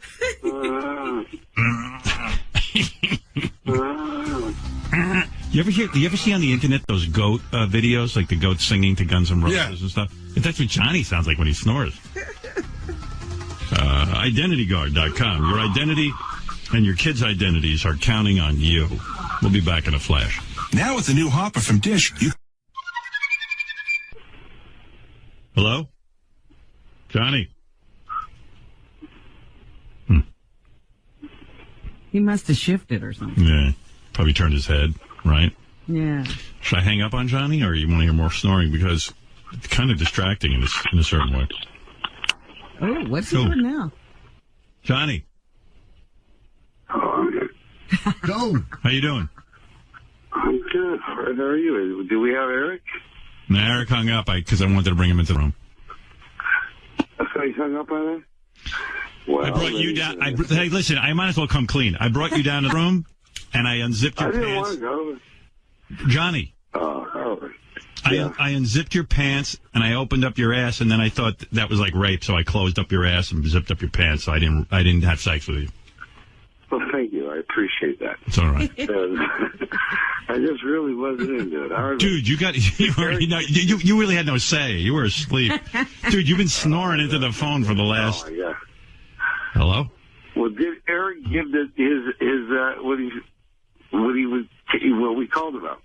No. He hung up on me because I said I'm room, and he just ran out the door. All right, well, then I guess I got to do it. Go ahead. Eric wants to now be called Eric the Midget. What? What? He is accepting the name Eric the Midget. But I thought he thought midget was demeaning. He knows it's demeaning. But he's also figured out that if he wants to sue some of the people that are making products and things, he can't sue him if he's not Eric the Midget. Are people using on the advice of my lawyer said he has to. Johnny, lawyer Scott Hervey, he has to accept the name Eric the Midget. But Johnny, he doesn't own the name. He's never trademarked it, and I'm the guy who came up with the name Eric the Midget. How does he have a claim to that name, even? I'm saying you're the one who has the claim because you gave him the midget. Right. You're the one who deemed him Eric the Midget, but since he doesn't claim it at all, people are making T-shirts and hats and all kinds of things that he doesn't get anything for. Wait, does Johnny have the worst phone? Yeah, he was clear when he was snoring. Yeah, you were clear when you were snoring. Now you're talking. You're like underwater or something. Maybe it's just me. I don't know. I think I'll walk over here. Yeah, walk over there. Yeah, I'm going to walk over here, right over here. But hold on. You get my thing here. So Eric is now Eric the Midget again? Better now? Yeah. Is it better now? Yeah, much better. Eric the Midget is now Eric. He's now Eric the Midget. Eric the Midget.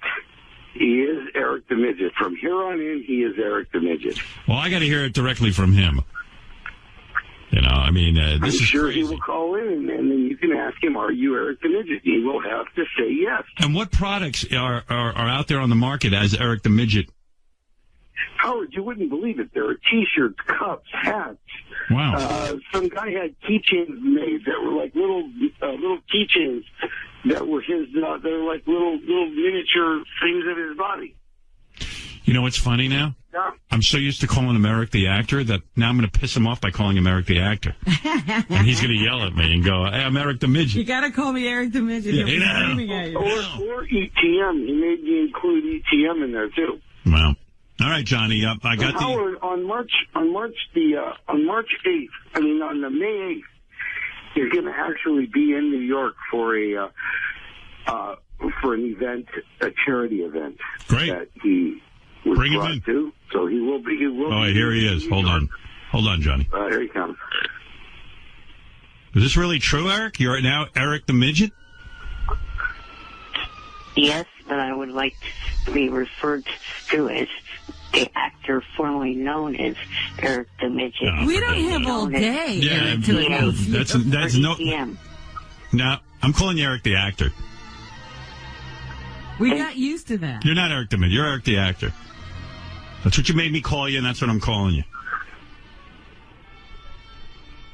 He won't call you Eric the Midget. What is the world gone crazy? What happened? this is you just faced your biggest fear, and it wasn't even there. Yep. Holy fucking shit! You realize if Eric wins these lawsuits, he might pull in as upwards of $300. Oh, that's true. Yep. Eric, how much money do you stand to win in court with the Eric the Midget name? I have no idea. There are people saying that they're making a lot more than what you just had off of selling items. So you're selling out your soul and your beliefs for a few shekels. Yep. Yes. Yes. Go right out. Sold out bus came and there got right on. Oh, my goodness. Some woman wrote an article the other day that I shouldn't call Gary the retard, or Wendy the retard, that... They're worse than retarded? She was like, saying, hey, that's a bad word, retarded. So I was like, oh, I didn't even know that. I mean, okay, well, I'll tell you what. I'm going to call Gary and tell him from now on he's Gary the academically challenged adult. And let me hear him say it. Hey, I'm Gary the what? But it made me feel bad, the article. I was like, hey, I'm not going to bum anyone out. Did we get kicked out of Canada for that? I think so. Hey, we lost Canada. And then I finally, Eric was after me. Eric the Midget's a negative name. Midget. I said, okay, man, you want to be Eric the actor? You're Eric the actor. Now he's calling me up. He wants to be Eric the Midget. Right. Well, and they're not accepting it. Right. You're going to be Eric the actor no matter what. At the end of January, the show, Jeff Probst's afternoon show, interviewed the guy that's known as Shorty Rossi, and he himself said 3 things. You do not pat little people on the head, you do not call them midgets, and you do not call them dwarfs. So then why are you selling out and calling yourself Eric the Midget? Well, to stop these idiots from profiting. And now you're telling me I can't even tap you on the head anymore and pet you? Because I'm doing it. I don't care. I'm not giving up petting you. Let me pat you on the head, will you? What was the last thing? I didn't even understand that. You can't. If Howard wants to put you on the head, let him. What's the difference? What do you care? It's human touch. How much of that do you get? What is the third thing you said? Oh, you shouldn't say dwarf either. Oh, my God. What? He was asking us to I don't like that dwarf. I don't like that word dwarf anyway. I don't even know why Eric likes that word dwarf. The word is little person. I think midget is the best word because it just means miniature. Yeah, but if you were a midget, you wouldn't want to be called that, evidently. Like you. Would I want to be called a little person? Yes, because a little person sounds more demeaning than midget. Johnny, at least you're still being noticed as a person, depending upon whether you're little or you're not. People who call you being recognized don't know as you're a person. I'm getting confused. Can we still toss you? No. Oh. What happened to that whole thing where you get a little person and toss them across the room? You can't do that? That went out would be all over like a Florida case. There was a Florida case over the last year where... Remember we had that little guy come in. Bold and the Beautiful stuff, and then I'm going to give you a little hint on something else that's happening for Eric the Midget.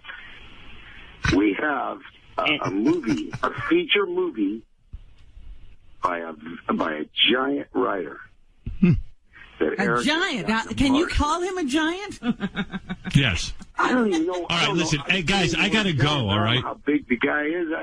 I don't know. He's a giant in his field. Can I say that? Yeah, quickly. Just give me the information because I got to go. This is... Well, Bold and the Beautiful and the upcoming announcement about Eric being in maybe a major movie. Let me just get the announcement. Is Eric the actor going to be on Bold and the Beautiful, and when?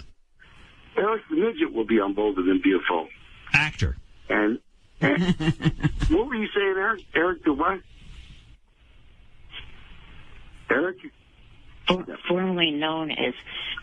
I don't hear Eric known as Eric the Midget. I don't even hear Eric calling himself Eric the Midget. He's going through all kinds of machinations. Call yourself Eric the Midget so he believes you, will you? What's your name, young man? Eric the Midget. Wow. Never thought I'd hear this. Holy man. I know, I'm a little taken back myself. Oh, my God. I don't know what to think. This is crazy. All right, hey, guys, I got to go. When is Bold and the Beautiful? For this very thing. He's going to shoot Bold and the Beautiful. Yeah. Oh, he's shooting? Okay. Yeah. All right. Call us when Bold and the Beautiful is on and when you're ready to make the announcement about the movie, okay, guys? You got it. Okay, but real quick, one thing Johnny did not say was the fact that the whole thing of the charity event is not completely written in stone because I... All right. Thank you. Clearance from my doctor. All right, if you're here, you're here. If you're not, if we see you, we see you. Okay, bye. Eric, the rude, obnoxious, and annoying midget. The entire thing with the charity is not exactly 100%. Eric, the ridiculous midget. Wow. I still have to clear it. He's got a whole thing going on. I can't get that little bugger down in the gay room there. Cannot get him to go down with me.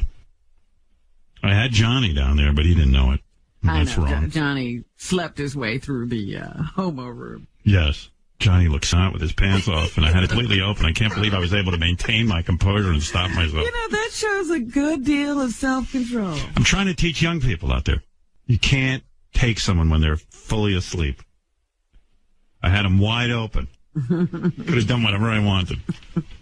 Johnny has the ass of an athlete, Robin. Did you see the it? way he was sleeping, I don't know if he'd have awakened through the whole thing. Not with my little chubby. I don't think it would have bothered anybody. It's a show if you don't want to act. Because real actors step up and act.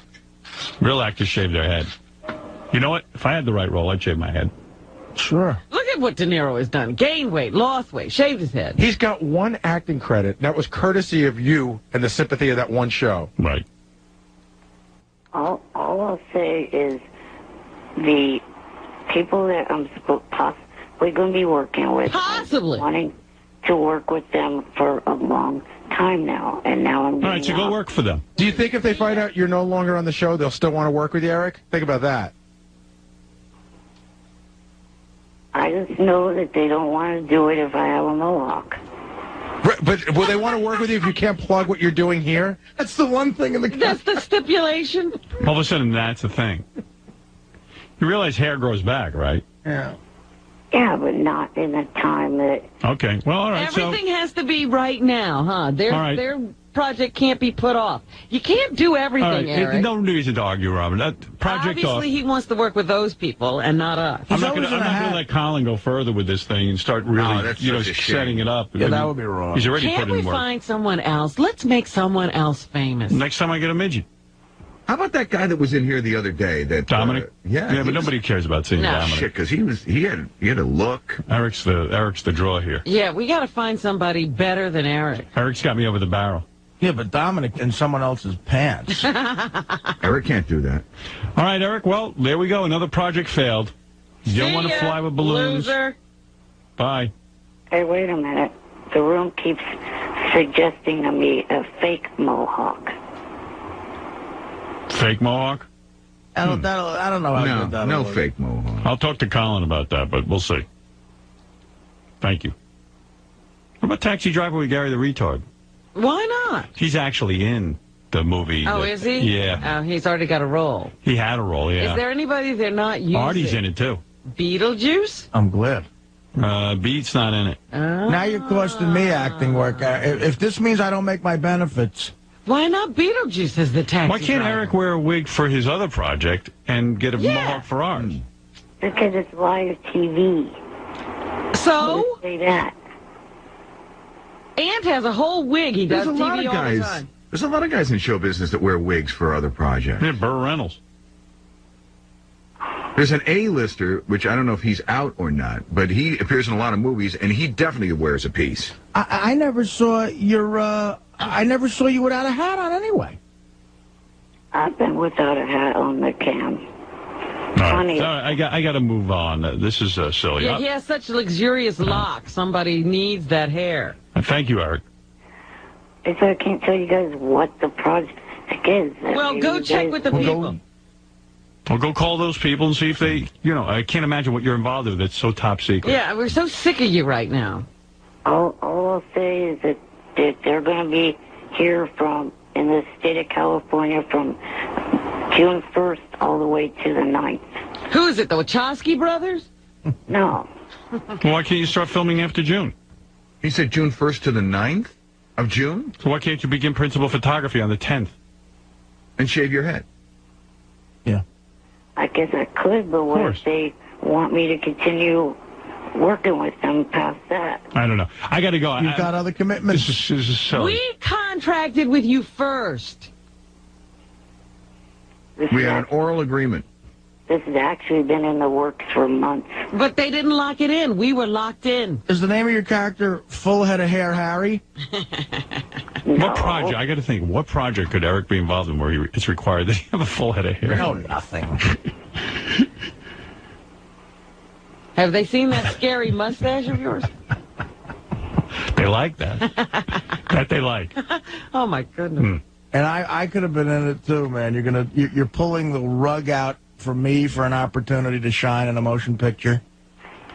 Yeah, even Colin wrote your name as Arthur Lang, not even Artie Lang. Right, that's he was going with the actor Arthur. Arthur Lang. That's my theatrical credit. You're toward the end of the Can you imagine? This was the first project in a long time that Colin had a go on. Colin never gets to go. No, and this is going to kill him. This would be Colin's first movie. Maybe Eric's playing a chia pet. In his, There you go. All right, thank you, Eric. Goodbye. Wait a minute. What? I keep catching flack from everybody. I'll do it no matter what. Finally. All right. Oh, no matter what. All right, that's the spirit. But no mohawk. That is not. I'm not doing that for anything. I don't care. Well, that's not no matter what, douchebag. All right. No matter what means anything. Whatever it takes. Skull cap, that's it.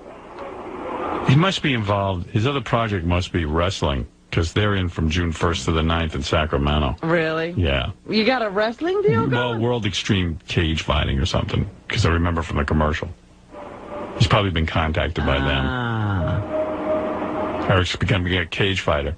Eric the cage fighter? Yeah, you know how conservative they are. They're not going to tolerate a mohawk. Yeah. Yeah, his character doesn't have a mohawk. I guarantee you he's lying about that. He just doesn't want to get a mohawk. I think he just Well, has that's tickets what he's to saying it. now. He's saying no mohawk. Yeah, they're probably letting him sit in the audience. Yeah, he's got tickets to the thing. They didn't tell him not to shave his head. They could care less. He's got tickets. Yeah. How close am I on that, Eric? I have no idea if you are close or not. Look at it. I got to go. Thank you. Bye for now. All right. You suck. Yeah, and you're fat. No, well, listen, I'm willing to do the film. Thank you. I'd be willing to do the film too if there wasn't the issue of the mohawk. I still don't get how that would ruin his Yeah, chances. really. What could a mohawk do to you Thank you. that is irreparable? I'm done with this conversation. No, Mo. We're going through so much crap with this thing, too, because I was talking to the people in demand. You can't do Taxi Driver unless it's parody. Uh-huh.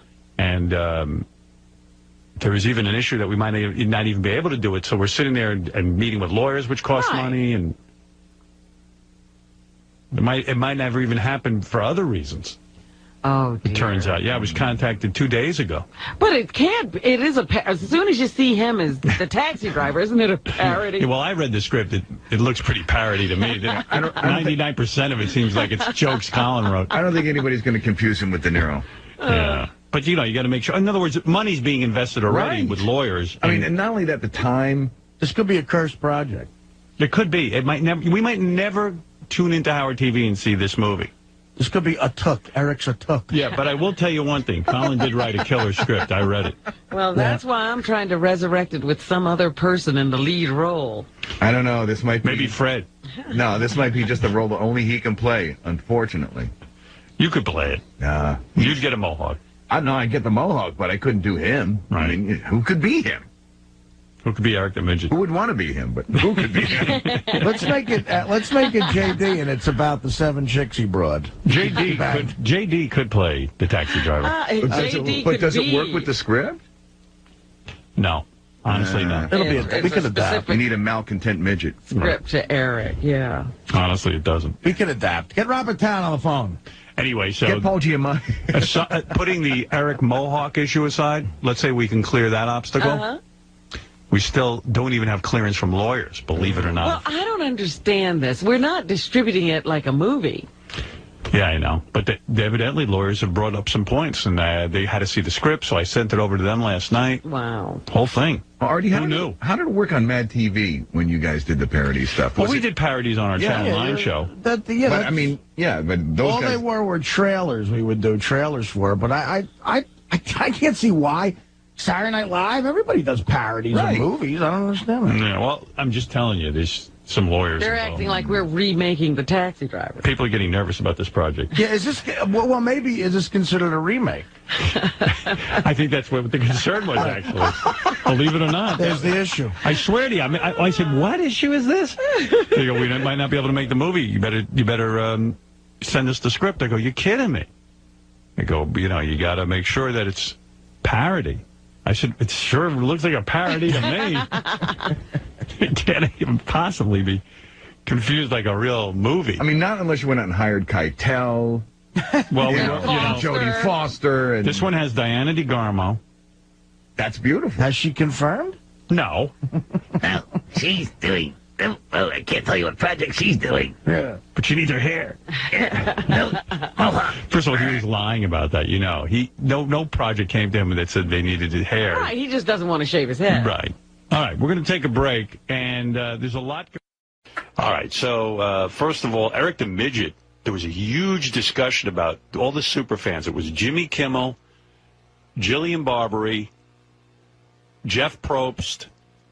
Oh, there's a picture from it. And they were at Nobu. They did the whole show from Nobu. Natalie Maines.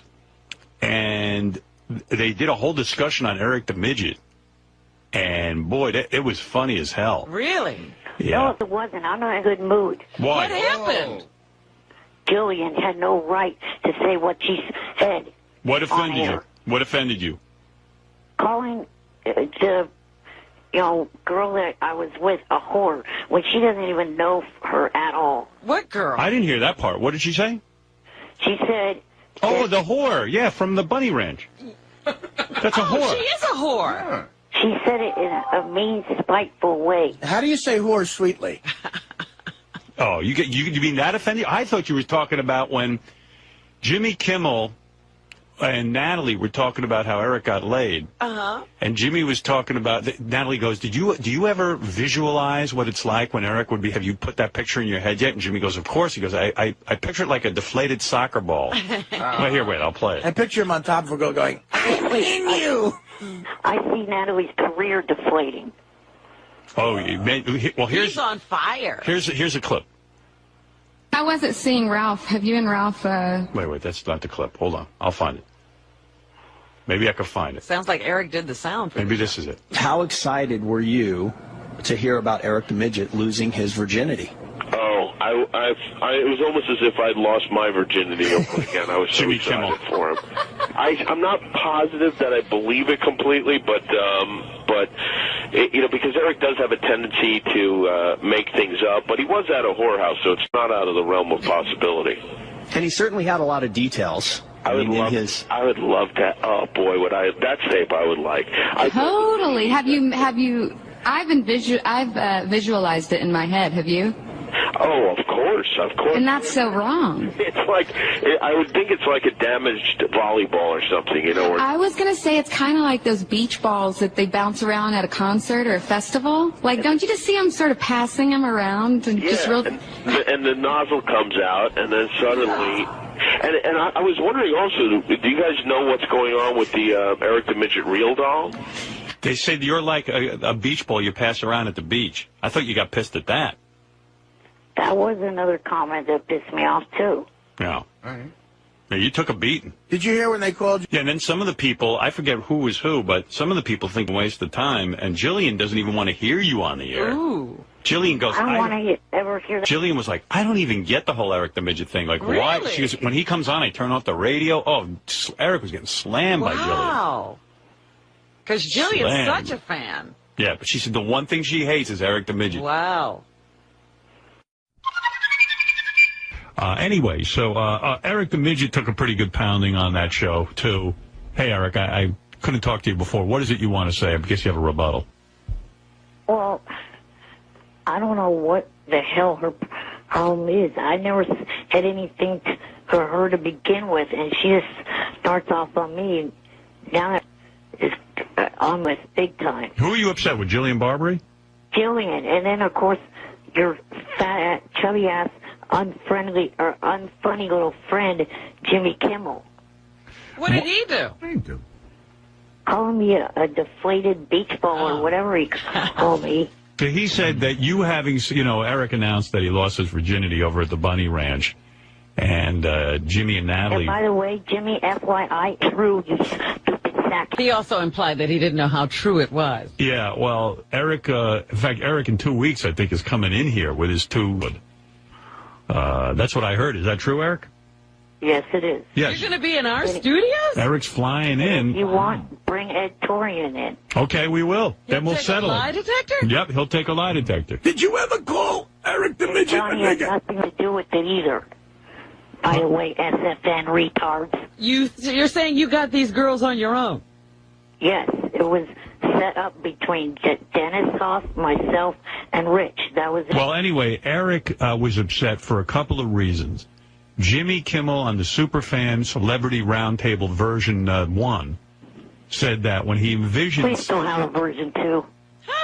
At least leave Jimmy and Natalie and Jillian out of it. The other 3 were cool. Well, what they were envisioning to look like is if someone deflated a volleyball or a beach ball. Passing it around. And passing it around. Yeah. As if Eric was just a deflated ball that people could just pick up and throw around. And I guess Natalie went along with it, too. And I don't know what Jillian said about Eric. Oh, Jillian just doesn't like Eric on the air. She doesn't get it. She's flat out. Well, she says when you call in, she turns off, and she says, I'm a super fan, and I just can't stand Eric. Her system not only shrunk her weight, it shrunk her brain. She said Jillian's exact quote was, when she hears Eric, she wants to drive off the road. Ralph. Go ahead. No one will miss you. I like when Eric's on the attack like this. Thanks, Beach Ball. Ralph, what's on your mind? I got to agree with Eric. But he was right about one thing. Chevy was really inappropriate. It really wasn't funny, and he was dressed worse than Artie, if that's possible. He had jeans on. Don't change the subject, Ralph. But, you know what, Jimmy, and he had his chance, and he had a chance to be nice, and he wasn't, and he's just mad. I couldn't care less. What are you talking about? I don't even know what you're talking about. Jimmy's saying. Why is Jimmy... He's got a two-faced personality to him. Exactly. Really? Ralph, what are you saying? Well, first of all, listen, he has Eric on his... Crap, I'm agreeing with Ralph. Yeah, it's the worst day ever. Bad day. He has Eric on his show. He's all nice to him, then he bashes him on the air. You know, and Jimmy's just mad at me because I point out how he rips you off. First of all, Jimmy is the biggest Eric the Midget fan out there. Yeah, that's why he trashed him the next day. He didn't trash him. He just said the guy looks like a deflated beach ball. He's, you know. And that's why I'm sure Disney would really appreciate on his MySpace page him posting a campaign to get the Eric the Real Doll done. Come on. You know the Eric the Real Doll is going to catapult you into a whole nother region of fame. You know what? I'm on thin ice already with my family. I don't want things to come out. Are you kidding? Your family? What do they got to do with it? You're a grown man. You're 35 years old. They're pissed with the trip I took. What, to the whorehouse? Yes. You're a grown midget. I don't care. That's what I tell them. They're hard-headed. You're a fully grown midget. What are they saying to you? What is your family saying? They want to kick myself and my roommate out of this house that they own. That's playing hardball. Did you explain to them that you finally got laid, that you're a grown man, and that you wanted to... Did you explain that to them? Yeah, I did. They don't get what that? What did they say you're supposed to do? Wait for some nice girl? No, honestly, man. I mean, what's with his family? That or not only that, he didn't ask to be a midget. Right. And this is his one chance at happiness with that? Did you show your dad the chick's picture? No, but I mean, seriously. Any man would understand that. What did they say? Stay what? Well, I said, what, their other thought, maybe what, for me to stay a virgin my whole life? Oh. Yeah, that'd be great. No, your family's out of line. You didn't do anything wrong. A beach ball virgin. Did they call up and just start yelling at you? No, I informed them because of the fact of I didn't want them to read it secondhand online. Where are your parents going to go online and read about you getting laid? Yeah, keep your mouth shut, Dolly. Is that how they check up on you? His parents are Mutt and his wife. Eric, never tell you. They go to Mark's website. They go to Mark's friggin'? Yeah. What are they, super fans? No, they just want to check up and see what I'm doing. Well, just say it was a bit. Don't even tell them. Or why not ask you? You're there. Right. You're in the house. Call up and say, how you doing? Wow. I don't know, man. I'm just... Oh, trust me, my roommate and I are not too happy. We're trying to look for our own way out of this. You're trying to move out? Yeah, possibly. Yeah. You need money to do that? What did your parents say when you told them you were at the whorehouse? They just didn't like it, and I was like, so what? What'd they say? They just think that I'm starting to become an embarrassment to the family. Starting. You've always been an embarrassment to that family. Oh, shut up, big nose. You're a filthy-mouthed, evil midget. We're trying to help you here, and you're bad-mouthing us. We're on your side, man. Eric was stellar before.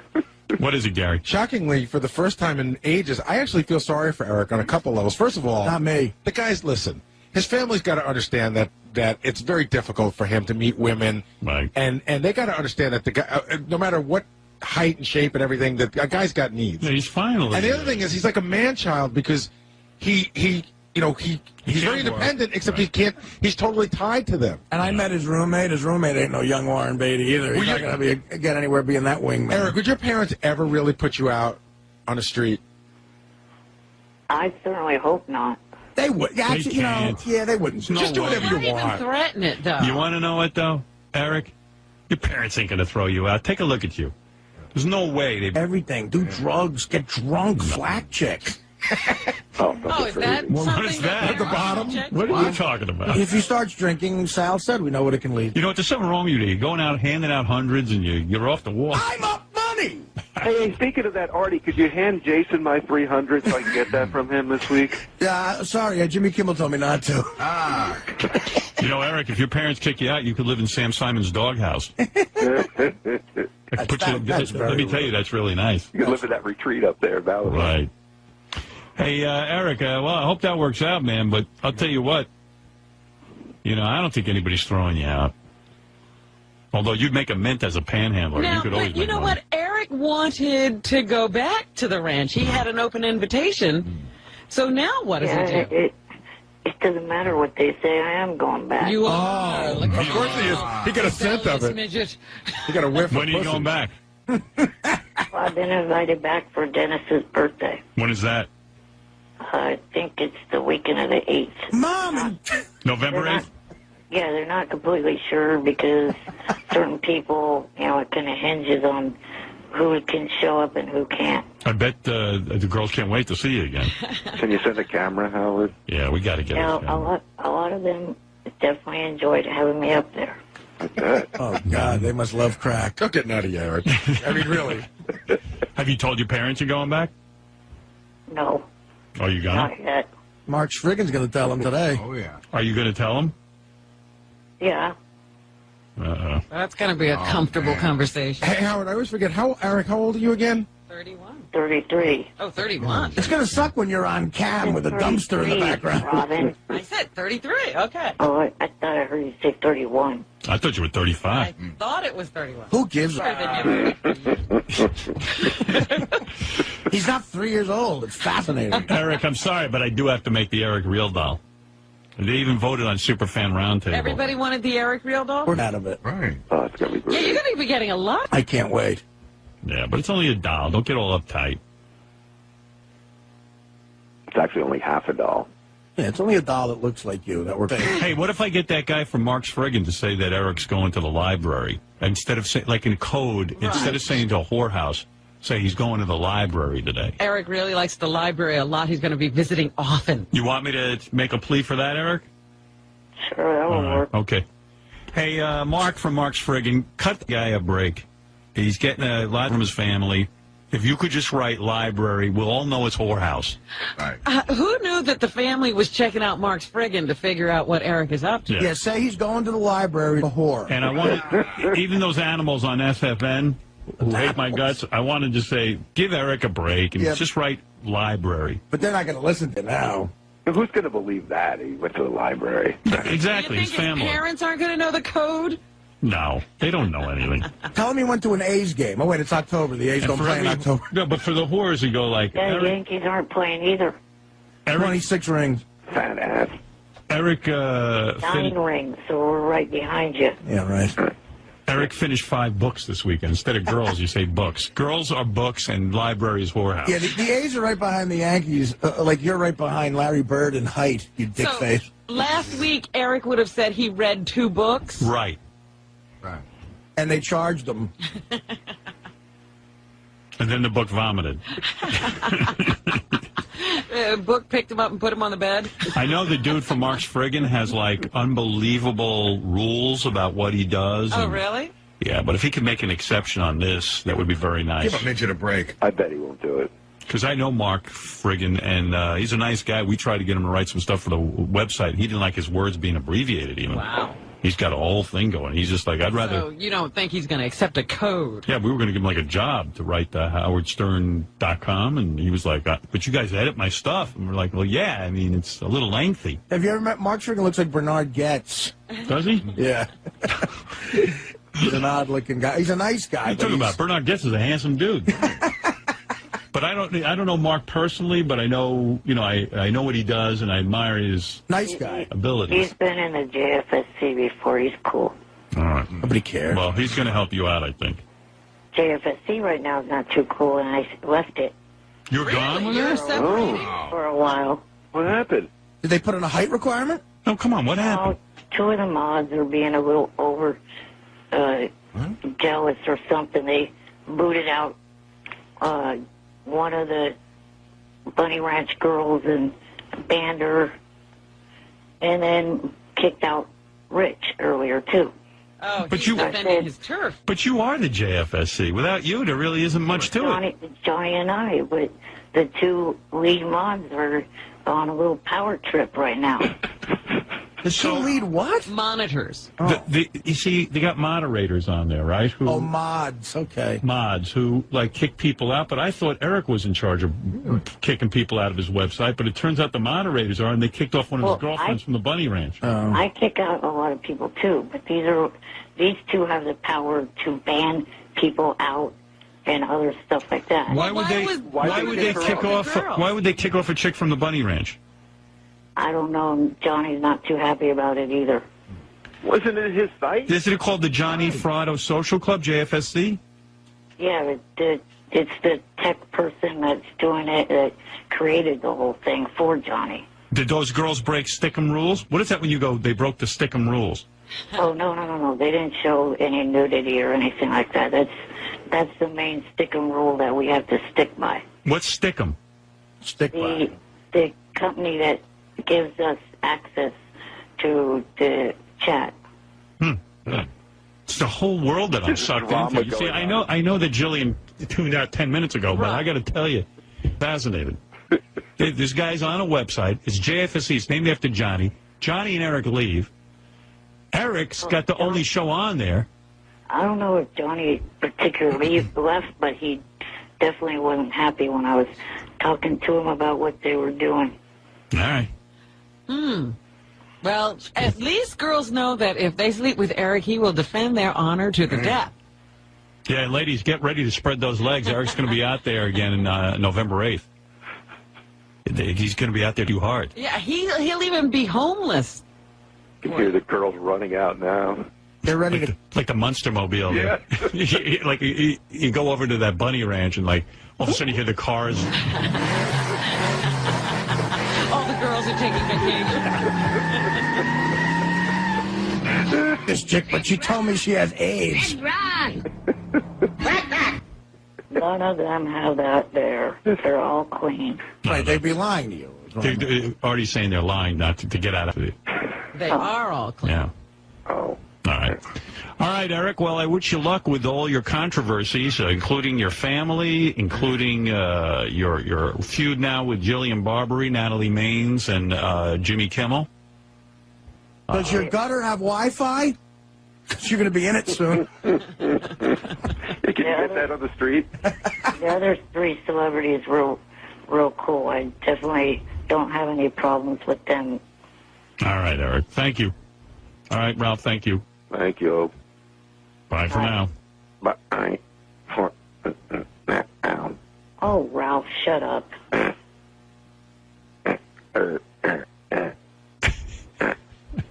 Shut up. Just say bye for now, Eric. Bye for now. All right. Thank you. That sucked. You can't even do your tagline, right? You do it. Bye for now. Have I talked like that once in this call? No. No, Eric, I have to defend you there. Thank you. Wow. A lot of controversy. Yeah. We know a lot of dickheads. How to bring you that. All right. Eric the Midget, you're on the air. Good morning. Yeah, what happened to you? I picked up on you before and I didn't hear anything. Where were you? I had my phone muted, and I forgot that I did that. He called me and muted his phone, and he was probably talking to me. Right, he was trying to talk. Yeah. I was calling to talk about American Idol last night. Well, you missed it. I did already an hour on it. I don't think I should really continue talking about it. It can get a little creepy. You know what I mean? It's enough. Why did you call in when I was talking about it? Because I hadn't gotten up yet. Yeah. All right, well, give me one comment about it, and then I'll move on.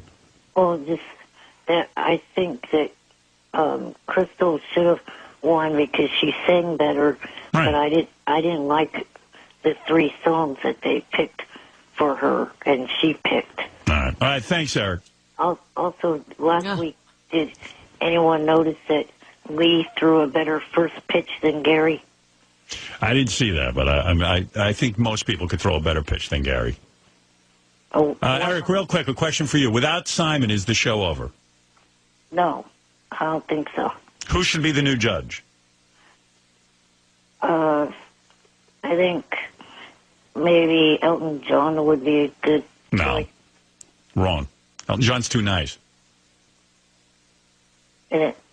Elton John is Elton John. He's not going to sit there and judge American Idol. Elton John is an icon. He makes a fortune. What is he going to do, sit there and judge kids? Yeah, he's got much better things to do. Elton John wouldn't even accept the job. If he does, it means he's on hard times. It means he bought so many flowers and that the taxes have gotten so high. And he bought so many duck costumes that he's bankrupted himself, if we see him on there. I mean, what would you rather do? Host American Idol or go out in front of 100,000 people and make millions of dollars in one night? I'd rather perform. Yeah, me too. By the way, you know what? They better come and beg me to do that. By the way, I wouldn't even take it. I just like everyone's debating whether or not they should hire me. Right. They would have to blow me to do it. I told you. I was offered this year my own network television show.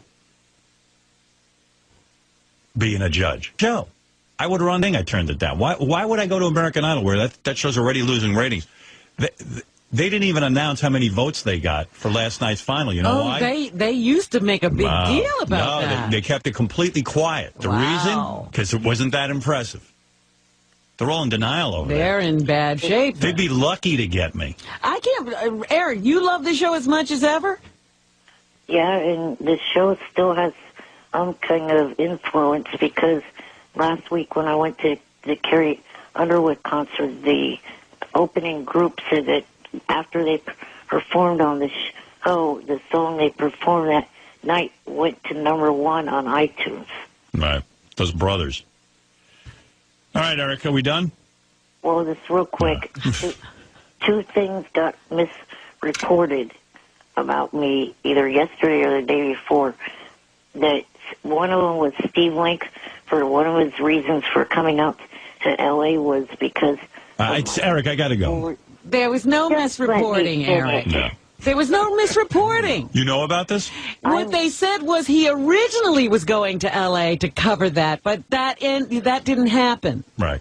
Well, that was the... Eric, I got to go. This is so boring. The reunion was the week before the trip to L.A. Eric, so silly. Eric, this is so boring. Have mercy on me. And then the other thing was...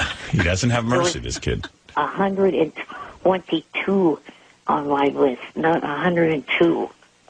What is that about? Do you know I about don't that? know what list he's talking about. I'm not going to ask. The blog list that I did. Do you know anything about this? Oh, the women. He had a blog list of the women he thought were the hottest. You know what I heard? You know what Jimmy Kimmel told me? Eric's got some sort of weird list on his blog where it's like a registry. You know, like when people get, they have like a baby or they have a marriage and you go on and buy them gifts? Yeah. He has some sort of registry where, like, of things he wants people to pay for him. Oh, you're kidding. No, and it's a really weird list, Jimmy said. Like, Jimmy was almost going to go buy. Jimmy was going to buy, like, I think he wants a trip to the chicken ranch. That's... Amazon.com doesn't offer that. What do you have? Where is this list? It's a wish list? Yeah. Where is that list?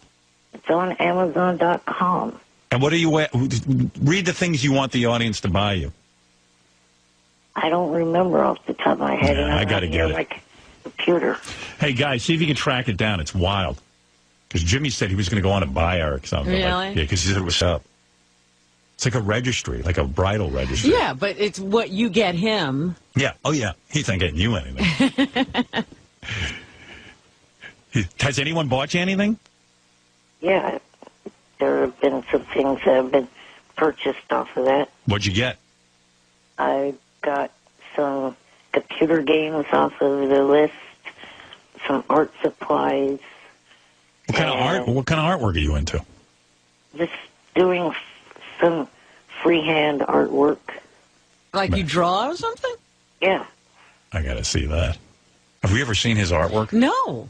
You know it's got to be incredibly childish. It must look like one of those. You know what we ought to do? Get one of his paintings, bury it in the dirt, like by some Indian reservation, and people will think it's native, like it's like a native child, like a simple, like what early man's drawings, very simple, like a cave drawing. They go, wait a second, crude drawings. Look, even back in the Paleolithic days, they drew. You know it's going to be incredibly crude. Could he have talent? Paleolithic man predicted the car. Look at this. You don't even have hands, right? Of course he has hands. Oh, you do? Yes. He's just footed. All right. I'm sure, though. He doesn't have lobster hands? No. Oh, idiot, Fred. It was just a question. You're trying to get under his skin. Am I? I was just curious. Yeah. Could your art be any good? I think it is. Yeah. Have you ever sold any? Never tried. Yeah. Does anybody but you hang it? Just send me some of that stuff. I want to have some fun Like, with do you give it to family members and they put it up? I haven't really done much in a couple of years. So you got art supplies, you got, what else did you say? Computer games. Computer games. Yeah. What is JD? Jason's printing out his list. Yeah. It has 250 items on it. Wow. Yeah. So who are the people that sent this stuff to you? Fans? Yeah. Yeah. Wow. What made you come up with this idea? I got it, Howard. It's a ballsy idea. Yeah. Here's a list of things I like. Buy them for me. You ready? Go ahead. There's a lot of CDs. She's Like Texas, The Wreckers, a lot of country CDs. Michelle Branch CD he'd like, a Minnie McCready CD. Sounds like the worst music list ever. He'd like the Courtyard Hounds CD. I want the court. What are the Courtyard Hounds? You know what that is? That is the Courtyard Hounds is the Dixie Chicks without Natalie. You want the Dixie Chicks without Natalie? Yeah. That can't be good. He'd also like Madden NFL 11. Are the Dixie Chicks without Natalie any good? I mean, isn't Natalie... Is it just music? Isn't Natalie with no singing? Isn't she sort of the thing? Eric, you're not answering. Isn't Natalie the magic there? I guess. Yeah. I tried to call in last Friday to this Celebrity Fan Roundtable to ask her, about that, and never got through. Right. Howard, he would like an Oakland Athletics countertop refrigerator for $470. What are you going to do with that? Put it in my room. Yeah. Why does it have to be the Oakland Athletics? Because that's the team that I like the best for baseball. But wouldn't you just get a refrigerator? Imagine his apartment, too. With all these logos all over everything? Howard, tons of Oakland A's. Sounds like a nightmare. He wants a duffel bag, a waste paper bag, all Oakland A's stuff. 6 different kinds of Oakland Athletics hats. He would like a Tombow dual brush pen set. What's that cost? He wants a leather recliner. How much is that? What are you going to do with that leather recliner? Where are you going to put that? You got room for it? He reclines all day. Yeah, but where's he going to put it? Where do you want that? For what room? Probably if I could fit it in here in my room. Why do I want, like Jimmy, why do I want to buy him something? I kind of do. That's what I don't understand. I'm like, how did he come up with this idea, and who wants to buy him something? I'm just trying to decide what to buy out of all these things. What's the funniest thing I could buy that I could say, yeah? A $300 155 double-end marker set for drawing. Wow. He'd like it's a special paper drawing. A PlayStation 3 would be nice also. Anything else that's cool? What do you think I should buy him? You haven't gotten the PlayStation 3 yet? 46-inch LCD TV? I'm kind of sharing that with my roommate, so... Boy, that list is getting bigger and bigger. Now, it started out with like some art supplies. He had me there, but now he's up to LCD TVs. Right. A universal remote charger, a $600 Blu-ray player, wow, a lightweight tripod. And by the way, I'm psyched. You know what I'm doing? What's the tripod? 2 different tripods. Tripod uses that as a chair. No. He sticks it up his ass. A travel clock. Travel clock. He never goes anywhere. Right. Well, I go from the recliner. I might to buy him the the bed. travel clock. How much is that? Wait, put on your mic. I have to go back. I was just looking at the Oakland A's cufflinks. Oh, I'll buy him that. Cufflinks. Oakland A's cufflinks. Where does he get dressed up to use The travel cufflinks? clock is currently unavailable. What kind of clothing do you wear that you need cufflinks? You know you don't wear a suit with a shirt that needs cufflinks. It's not like he's going to win the World Series. Yeah, why would you put that on your list? I'm buying him that. Howard, 2 different books: How to Draw Animals and How to Draw Ocean Animals, and a third one: How to Draw Grassland Animals and How to Draw Cars. How to draw grassland animals? How much is that? I'm buying him that. See, I knew he was going to be drawing They're all cars. $8. $8? He'd like a Flow TV. A what? Flow TV, that's a little portable handheld Oh, TV. yeah. Why did Oakland A's cufflinks? That's the one I'm hung up on. Soon after you buy him the cufflinks, he'll have to get a tux. I mean, do you own any clothing, like custom-made clothing that would require cufflinks? I still have the tux from my brother's wedding. Yeah. When are you going to wear that again? If his brother gets divorced and then gets remarried. Howard, there's a navigation system. He'd like a Sony CyberShot camera. That's almost $500. I'd like that A myself. Sony DVD recorder for $130. I'm thinking of getting that camera that I see Ashton Kutcher did the commercial for. It looks like it's fun. Look, his life seems so fun with that camera. Well, I was He's going to on the say, is runway. the camera as much fun as Ashton is having? I don't know. Like, I'm thinking my life would change if I get that camera. That looks like so much fun. That commercial works. I get in. I'm like, Yeah. look at him. He's on the runway. He's snapping pictures. He's meeting chicks. It's a whole lifestyle, that camera. It gives you everything. I'll get that camera. I'll be taking pictures of my pubes. Life hasn't changed. And yet another endless picture of my dog sitting there acting schlumpy. Howard, this is 10 pages long. Wow. It's over 300 items. Let's see what else we have here. 4 different types of external hard drives. What do you mean all that? An Oakland A tree skirt for a Christmas tree. That's $50. An Oakland A tree ornament? No, it's a Christmas skirt. You know what a Christmas skirt is? A Christmas skirt. Yeah, when you put the tree down, Right, along the bottom, skirt. And then, like, around the bottom, you have the Oakland A's logo. Right. It hides that little stand that the tree is in. But it goes from that to, he'd also like Microsoft 2008, if you could spare that. Wow. What does he need all those hard drives for? What do you need multiple hard drives for? I save a lot of music and other stuff. Mm-hmm. Wow. Howard, tons of video games, tons of books, tons and tons of... And what are the books mostly like? Just... Mostly, almost all of them are how to draw. They're all like $5 books that look like they're for 4-year-olds. Here, right here. How to draw birds, how to draw cats, how to draw dogs, how to draw wild animals, how to draw aquarium animals, how to draw people. Can't you get that stuff on the internet? Like little drawing... first of all, those drawing books, no offense. When I was a little kid, I used to buy that John Nagy drawing book. Mm-hmm. And you go to page 1 and they say, okay, you want to draw a dock with a, not that I want to draw a dock, but they're going to teach you how to draw a dock with a train coming down the side road and this and that. Like the train one with the track, and the track is coming towards you with trees. So the first page, they go, okay, draw a circle and draw a cylinder-looking thing. And you do that. And the second page, they have almost a full train, and they go, okay, and now draw this. That's how they teach you how to draw.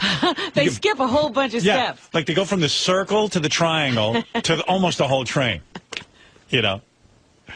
I never understood the steps in between to get me to draw that train. Yeah. There's 3 more interesting things I saw on there. One's a Bose music system for $500. One's a program for designing architecture in your house. He's like a regular Vincent van Gogh, though, with all that artwork. Well, he says he hasn't drawn in years. What are you planning to start up again? I guess he fantasizes. He's gonna. In 7th grade, someone told him he was really good at it. Let's say you learn how to draw a dog. Where does that get you? Well, I don't know exactly. Yeah. The other thing, there's at least 8 or 9 different types of refrigerators on there, of all sizes. Refrigerators or coolers. What are you going to do with 9 refrigerators? I don't know. There's this different options.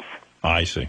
But where are you going to put them all? By the way, none of them are full-size refrigerators. Right, they're like midget They're all mini refrigerators. Where are you going to put all these refrigerators? Not sure exactly where. I think that you didn't really think this list through.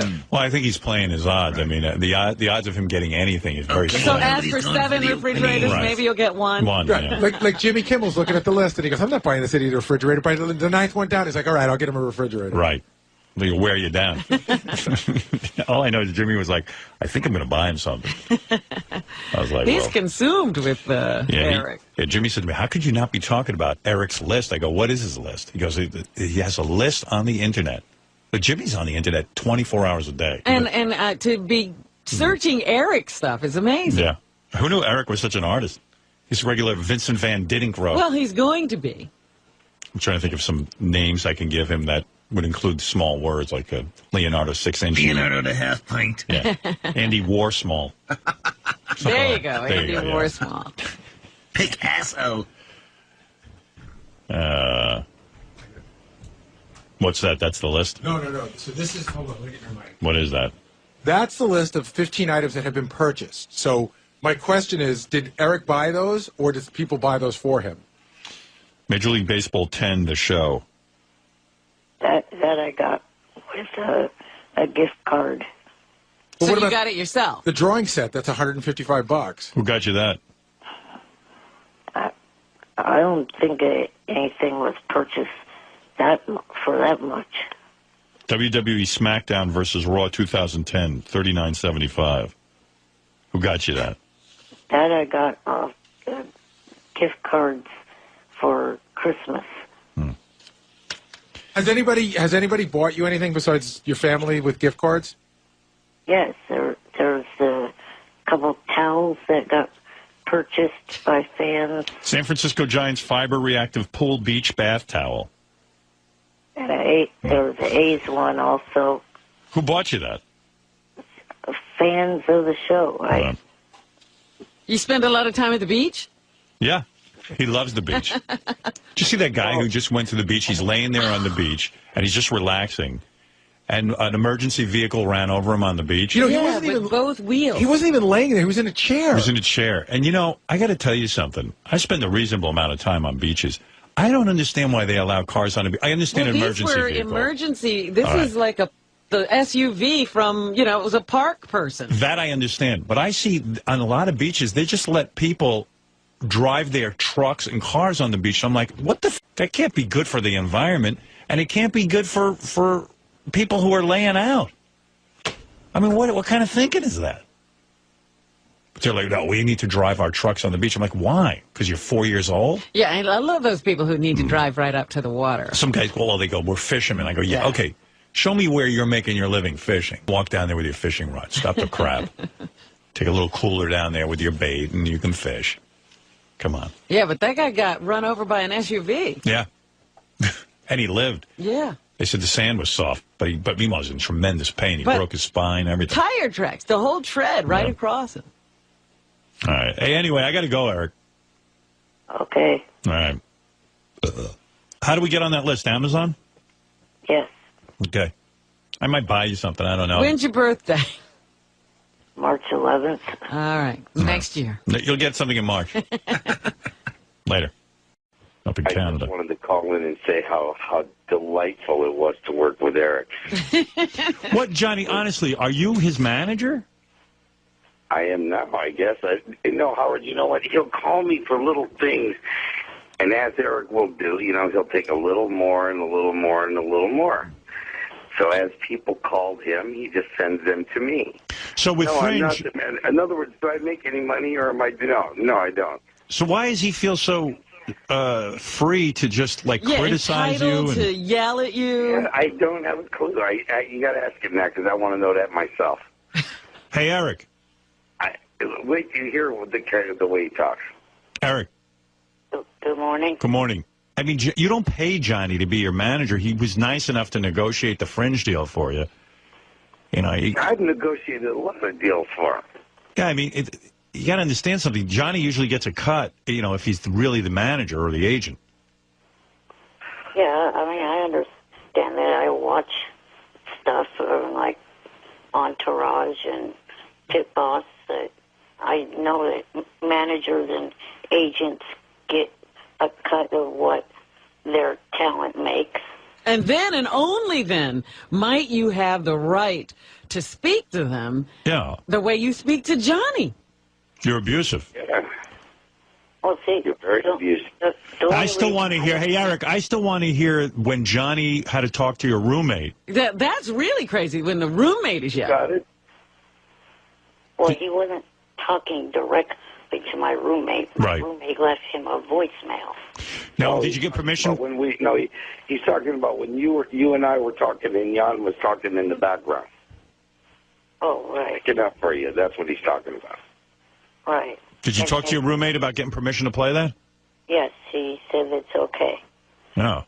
And also, as I was trying to say, the only reason why I turn this stuff over to Johnny is because I have absolutely no clue on how to negotiate with these people. I don't want to either quote them a number that's too ridiculously high or they say, forget it. Well, that's what I'm saying. If Johnny's doing that for you and you know, negotiating this business stuff, and he's doing it for free because he likes you, I mean, be nice. Be nice to him. He's turning very diva. It's a very diva situation here. You might be Eric the diva after this. I mean, Johnny is sitting and describing to Eric, you know, listen, you got a big shot here. They're putting you on Fringe. This is what you've been waiting for. You can't blow... And you know, Howard, the week before, he was putting out things on Facebook and everything saying, I need a new manager, and all that. Honest to God. And how long was it didn't I talk to you? I hadn't talked to him for about 3 weeks. Really? Yeah, and then you know, just when I think I'm out, they pull me back, Rob. So, Johnny... So, I mean, Eric, what, I mean, you understand what I'm saying? I mean, you're calling, and Johnny's doing it for free. He doesn't need the aggravation. I realize what you're saying. Yeah. I mean, you know, if you get what you pay for. You know what I mean? You know what I mean? I've done an amazing job for free, I got to tell you. I bet you have. Amazing job. I bet you have, and for free, no less. But he's got 3 other jobs he's getting ready to do right now, and they're pretty big companies. I want to hear the roommate's call, but I want to hear the roommate give me permission as opposed to Eric. So I'll hold Tell off. the roommate to give him permission, will you, Eric? He's busy getting us ready to go, so he's... Let me just hear him say that it's okay. Just yell across the room. All he's got to do is yell across the room, okay. Okay, Johnny, let me get his attention. All right. Jan. Yeah. They need it. You just say yes. Yes. What is he saying yes to? To playing the message. Well, tell him that. Yeah. Tell him to say yes to playing the message. Yes to play the message. All right, good. All right, thank you, Young. There you go. Yeah. I just said, listen, I don't want a guy to... No, not to have the right to say yay or nay. Yeah, I want him to have his say. All right, let me take a listen to this here. It's Gary, page 1 in white in the far right column. Thank you. All right, let's take a listen to this. Yeah. Here's the nightmare that is Johnny Fratto's life now that he's involved with Eric the Midget. This is about Eric getting a job with... Will you stop with the midget shit? All right, Eric the actor. I don't care who you are, who your family was. I don't give how much money you have. Name out. Do you understand me?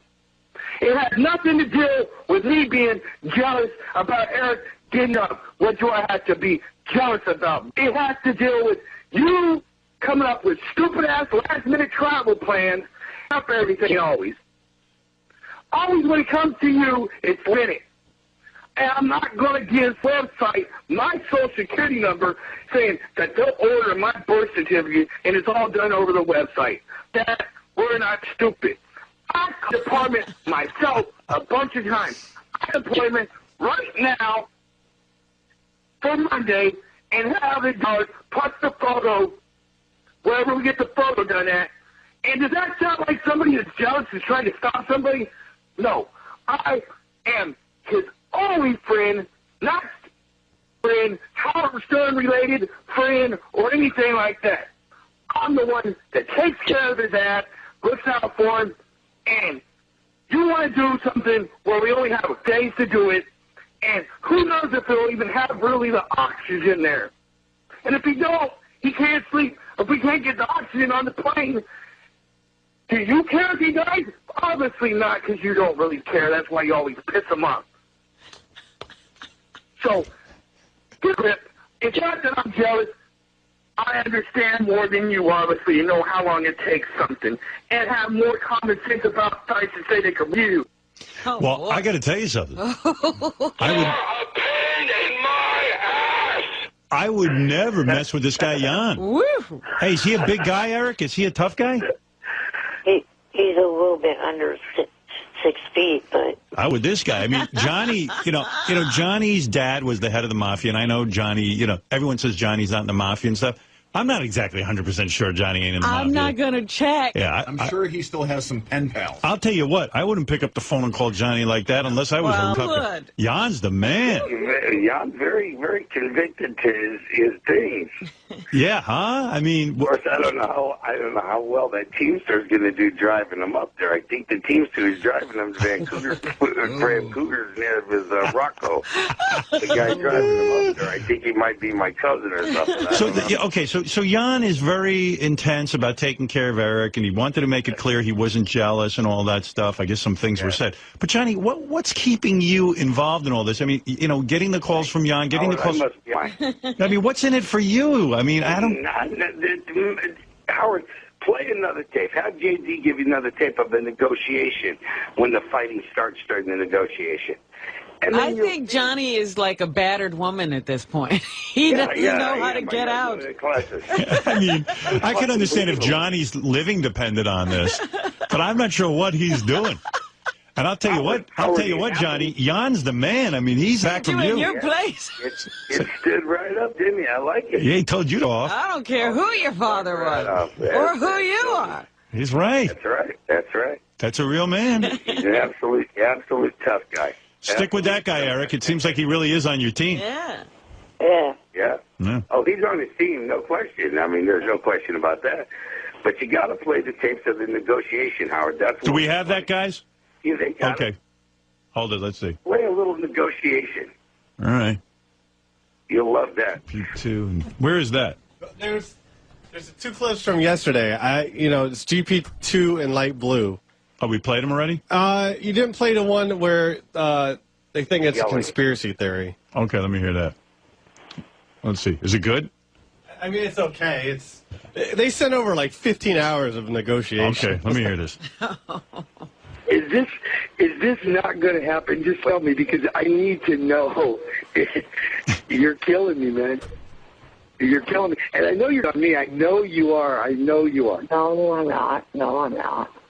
All right, what do you want me to say to the lady? Would you like me to call the lady and find out if they can rewrite something for you?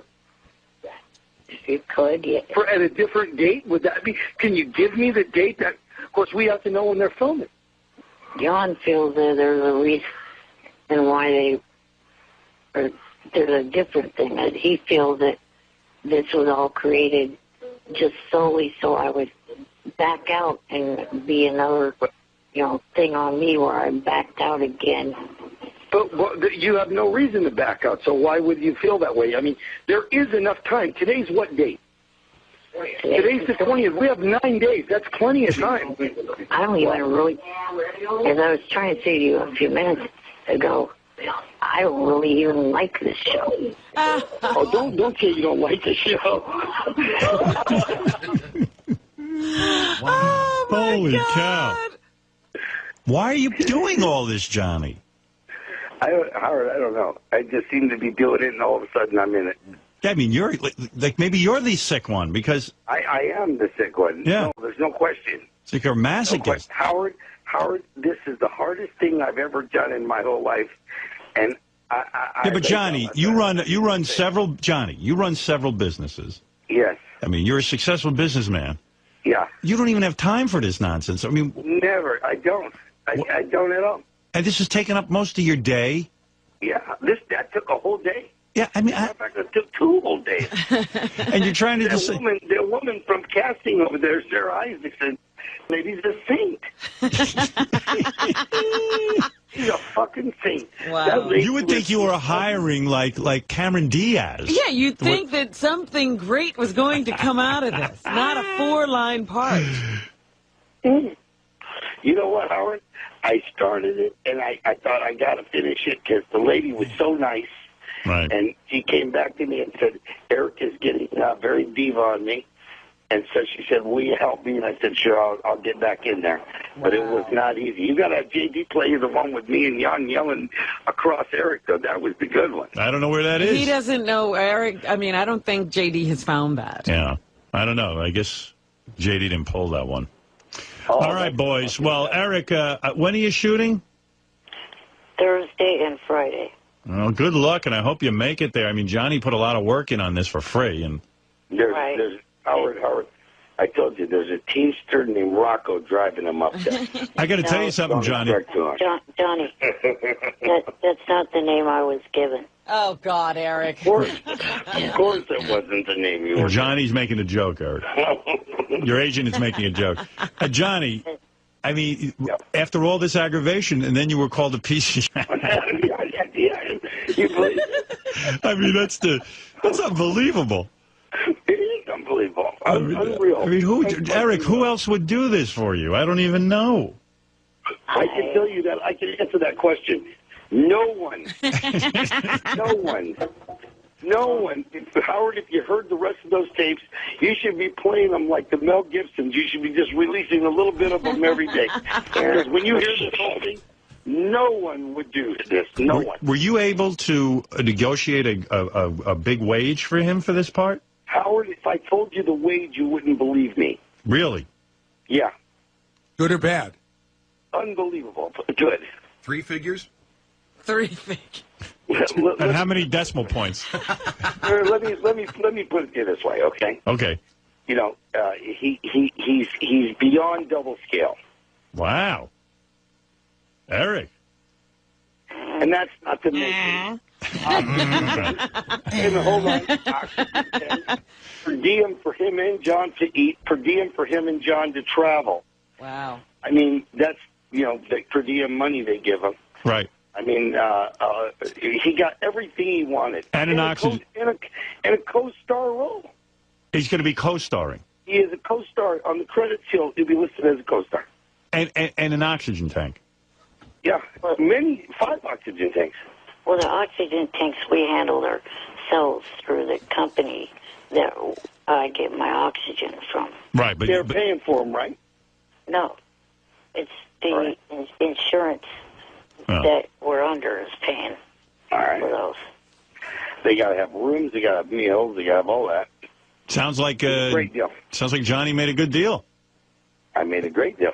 Hey, can I ask these guys about one thing? Yeah. What's going on? I heard through the grapevine that Eric's was mad at Johnny because he thought that Johnny was taking secret meetings with Robert Mills and the guy. Right, and trying to cut his own deal. Right. Robert Mills is the guy I set up Eric with, who is an ABC executive. Here, I like that this came up because now we'll finish this. Robert Mills lives 2 blocks away from where I live. Right. And there's a little park by my house where he takes his kid in, and we take our kids. Right. I ran into Robert Mills walking down the street one time. That's all it was. I said hi. He said hi. That was it. And Eric somehow in his mind got it in his head that we were having secret meetings. Eric, is that true? Yeah, that's what I thought. And what did you think Johnny was trying to do, cut his own deal with Robert Mills? Yeah. And you got jealous? Right.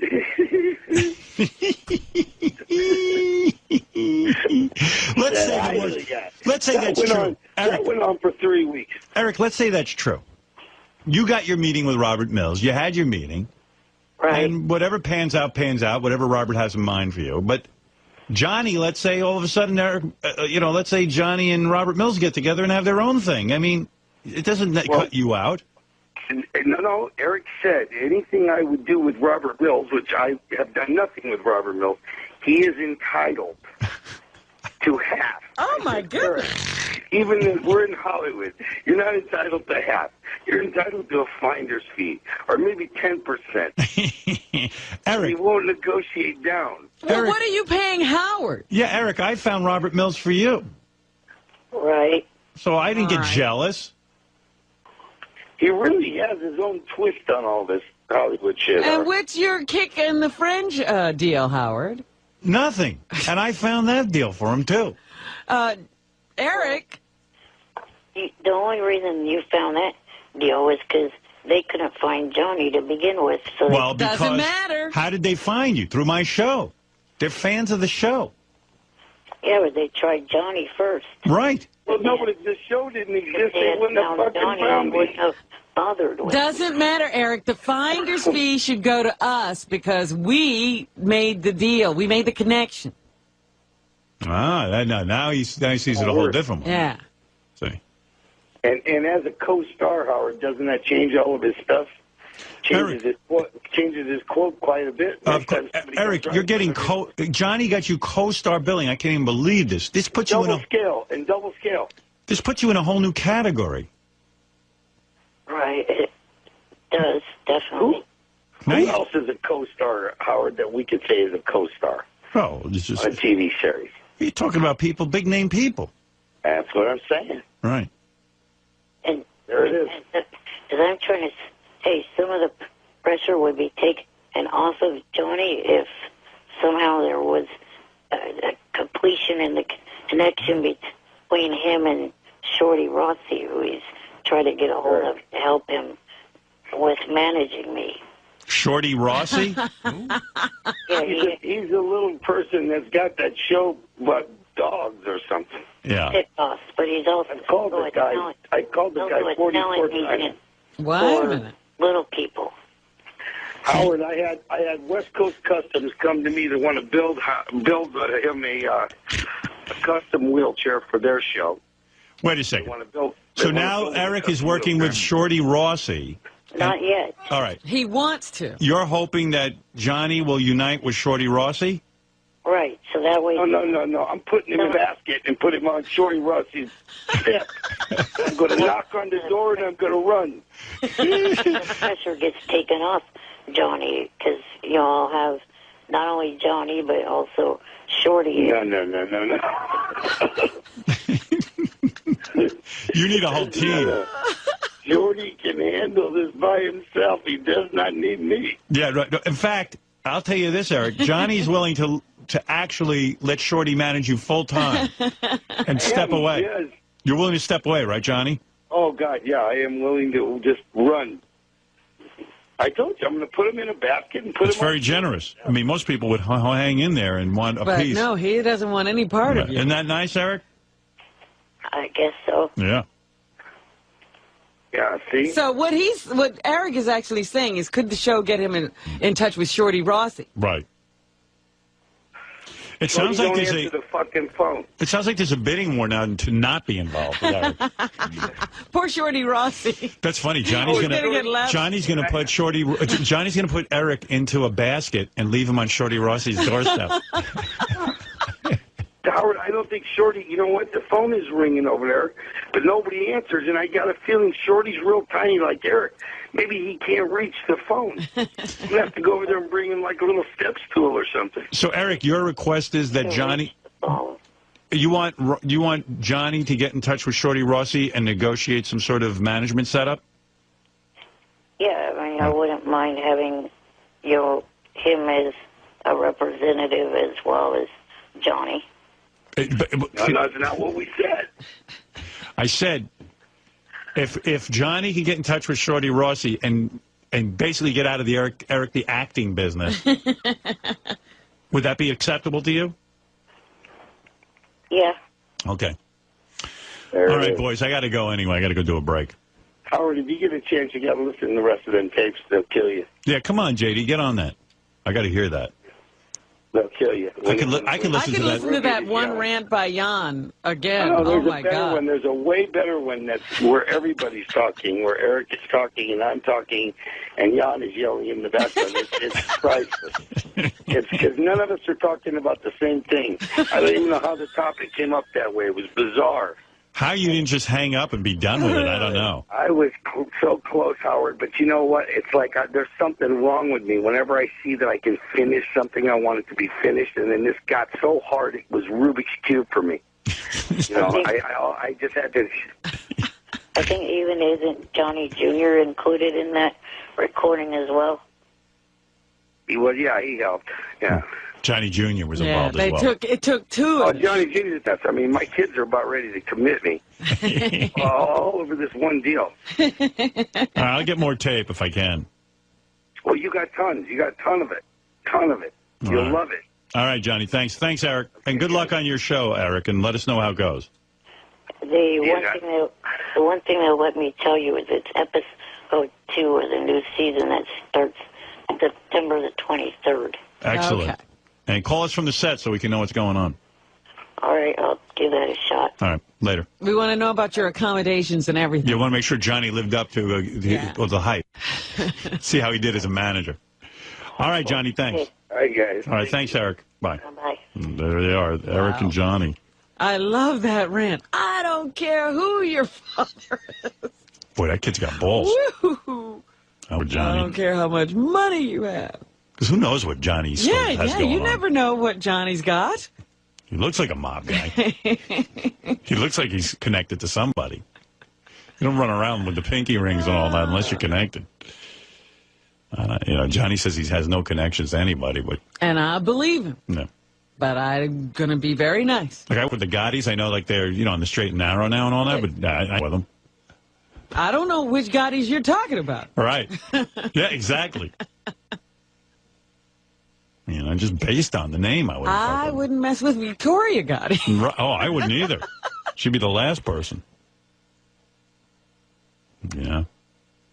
You got that family. Right. I ain't fucking with how Carmela Soprano, she always seems so nice. Until she doesn't get her way. And then when she wanted that recommendation from that doctor, she applied the pressure. Right. All of a sudden. Suddenly she was a mobster. Yeah. Right. You never know when they turn. Yeah. You want to hear the end? Well, I got to take a break, so. It was so funny. Yeah. That was pretty good. All right, we got to take a break. We'll be back right after these words. Hey, just a follow-up real quick. Eric the Midget and Johnny Fratto claim they've worked everything out that Eric will be appearing on that Mary McCormick TV show. In plain sight. In plain sight. I thought about this yesterday. I said, maybe it was not a good idea to put Eric's negotiations on the air. Why? Because he'll never get another job. Well, who knows? He's sitting there thinking Johnny should get him more jobs. He's impossible to work with. Well, he seems to have worked it out. Shut up, Robin. Oh, my goodness, Eric. You should listen back. He gave the werewolf to man. Well, that was good. Yeah. I was glad you did that. I don't know how that happened, Howard. Somebody must have put that up on Wikipedia. Johnny, I'm a little angry with you because I had to step in and perform your job. And now here you call in triumph. Right. Here, listen. And Eric knows this. I twisted my ankle trying to teach 9-year-old how to ride a BMX bike. Right. And he said, well, show me how to do the jump. So I did one of them jumps. Howard never had kids. I'm telling you that right now. It is not worth it. It is absolutely not worth it. My ankle swelled watermelon. I mean, 2 seconds later, Johnny hates being a dad. Not equipped. Johnny hates being a dad. Well, you know what? You're in it now. Yeah. Howard, it's impossible. It's tiring. You can't do it. It's tiring. You can't do it when you're. I wish I could fire. Well, you know what I do now? I swear to God, this is no kidding. I just give them money. Right. I'm giving in. They can have whatever they want. They leave me alone. And let them watch TV and just, Oh, any popsicles, go ahead. Whatever they want to do. Movies, video games. You don't even know what they're doing. I mean, Johnny's like... well, what are you going to do when they get older and they're unhealthy? I said, when they're old, they're unhealthy anyway, so it don't matter. Well, Johnny was like in my situation, he already married a young woman. He had older kids. Grown kids. And then, he married a younger woman, and she, of course, wanted to have children. And he got, you want to do the right thing, and you want to, you want to... Oh, yeah, all that Catholic stuff came back to me and all that, huh? Right, and so... oh, boy, I'd like the priest who taught me that, too. Yeah, because the priest is not dealing with this. And Johnny had, 2 little kids now. How old are they? 9 and what? They're 9 and 3. They're 3. Oh. I mean, now the and then my 3-year-old is my 3.5-year-old grandson's uncle. Right. He's all fucked up over here. And even like even having a 9-year-old and a 3-year-old your first time around, that's too big an age spread. You know? Right. Oh, my God. So he's like starting all over again, and then starting all over again, and then starting all over again. And he's my daughter, age. You know, my daughter wants to get in, you know, I have to give attention to the grandkids. Right. So she doesn't want to see no partial attention to the kids over the grade. It's real tough. Yeah, I mean, and he's my age. What are you, 57? Yeah. Yeah, and it's like, dude, when you're that age, you're just so grumpy. And well, like, Johnny tired. sounds like he's 90 at this point. Well, he's worn out. Oh, no, listen to me. You know what? A year ago, I was okay because I was running pretty good. Right. Before this baby started walking. And now it's like I could get I could get a show in Vegas just diving for things. Right. Just to catch him. I catch before he hits the side of the table. I catch him before he hits the ground. I catch him before he falls down the stairs. Yeah, that's the other thing is you got to worry about that. Why don't you get a job, Johnny? That is Johnny. Really should, you know. Yeah, you need to get a job and get out of the house. Get out of the house. But you know what it is when when my kids were little, you used to just kind of walk over them and just sit there and worry the whole time because they always look like they're going to die. You know, they always look like they're going to, like, walk into something. Or you hover. And it's like, and even my friends were there, you're hovering. I go, well, I don't know how else to do this. It looks like they're going to, and they go, I don't worry so much. I go, well, I do worry. You know what's bad about me here? If I might have the 3-year-old in one hand and crossing the street, then I might have my Johnny's hand, you know, he's 32, in the other hand. Right. You know what I mean? Yeah. I mean, honestly, I can't give up for some reason. Yeah, it's weird. I was talking to my friend Johnny, Pat. pick that little kid up and take him across the fucking street. Why are you making me do this? I was talking to my friend Pat yesterday. He's got 2 little kids. Yeah. But, you know, it's his first time around, so he's got energy. And so, like, he was talking about the anxiety of, like, walking around the street with them, and then if they let go of your hand, you get into a panic because you're afraid they'll either... 1 second. That's all it takes. 1 second, they start running. That's right. And they can run into the street. And they do. And so he was talking about that. He goes, oh, my God. He goes, you know, that feeling is the worst feeling, this anxiety. And I said, yeah. It's too emotional. It's too difficult. It's like constant worrying and everything. And it's Howard, I live in a penthouse where I look over a park. There's a park. Right. And in that park, there's a stairway that I can see where the entrance of the stairway is, and I can see the stairs going down. They're very, very, very deep stairs. And a lot of the times you have these nannies, they're like Mexican nannies, are watching these kids. And the kids run ahead of them, and the nannies like to talk, and they always ultimately go in this hole where this deep stairway is. Right. Sometimes they have little bicycles and stuff. So I scream at the top of my lungs from up here. Get kids, you know, like I'm the police or something. Yeah. You know, and the nannies go running, and they get the police. Now, I made a thing. I had to write a letter to the building that they better put a gate there. It ain't my building, you know what I mean? Well, it's but true. I can't watch it. Yeah, I see that, too, in the park. I see a lot of black women are in charge of watching these white babies. Yes. And a lot of times they're very, very immersed in conversation. All the nannies will... Right, they're visiting. They're visiting and talking, Right. and I see these kids, they're like kind of like just either they're running ahead and doing weird things so no one's watching them. And I feel like going over and going, hey, that kid's doing... Right. But I don't have to worry about that. That's not me. That. You're doing it. I'm actually doing it. I'm actually walking up to nannies and saying, kid. Right, well... Well, yeah, because you're in training. Yeah. Oh, my God. I know, man. I don't know how you're doing it. And then Eric calls and says he needs something. Yeah, Well, then, of course, Johnny, why don't you get me more work? It's like, I don't have time for you. He was mad at me for falling asleep the last time we called in. He was very, very upset with me. Well, I don't blame you. And I told him, well, excuse me, I just got done playing basketball for 9 hours. Yeah, right. You're entertaining And then I the went to children. wash my hair, and guess what? I couldn't touch my hands to my head. See, my hands would not touch my head. You know, my dad... I got my arms so sore. My dad just functioned where he didn't really pay attention to me. Like, he had things to do, and he your generation blew it. You all had to get involved. I know, and it's like, I was like, well, gee, I'm not going to be that kind of fellow. I'm going to be the kind of fellow that gets involved. And You never saw Dad holding a baby. No, my father never held me. Still hasn't. I've still never changed a diaper, though, Rob. Well, good for you. You're holding out for something. I changed diapers. I did get that. It wasn't any big deal changing diapers. You know, guys will freak out. To me, it was no big deal. It's my kid. I'm just saying that your dad didn't probably change your diaper. No, I change it. My father, his attitude was, your mother can have as many children as she wants, as long as she doesn't bother me with it. I told her, you'll raise the children and I'll go to work. So essentially, you're your mother's children. Yeah, exactly. My father never interfered in a sense that he should have. Like sometimes my mother and I were up to shenanigans. He should have just said, hey, son, let's go out and play ball or something. Yeah, did they ever discuss? No, they discussed nothing. Oh. They had no philosophy. I never had to play ball with them other 3 kids, not at all. Right. And I keep trying to tell her, she's saying they'll hold against you. I said, let me tell you something about kids. All you got to do, it isn't that long. You wait them out until they're 16. You get them a car. They're fine. Right. They're fine. They'll forgive you anything as long as you get them a car?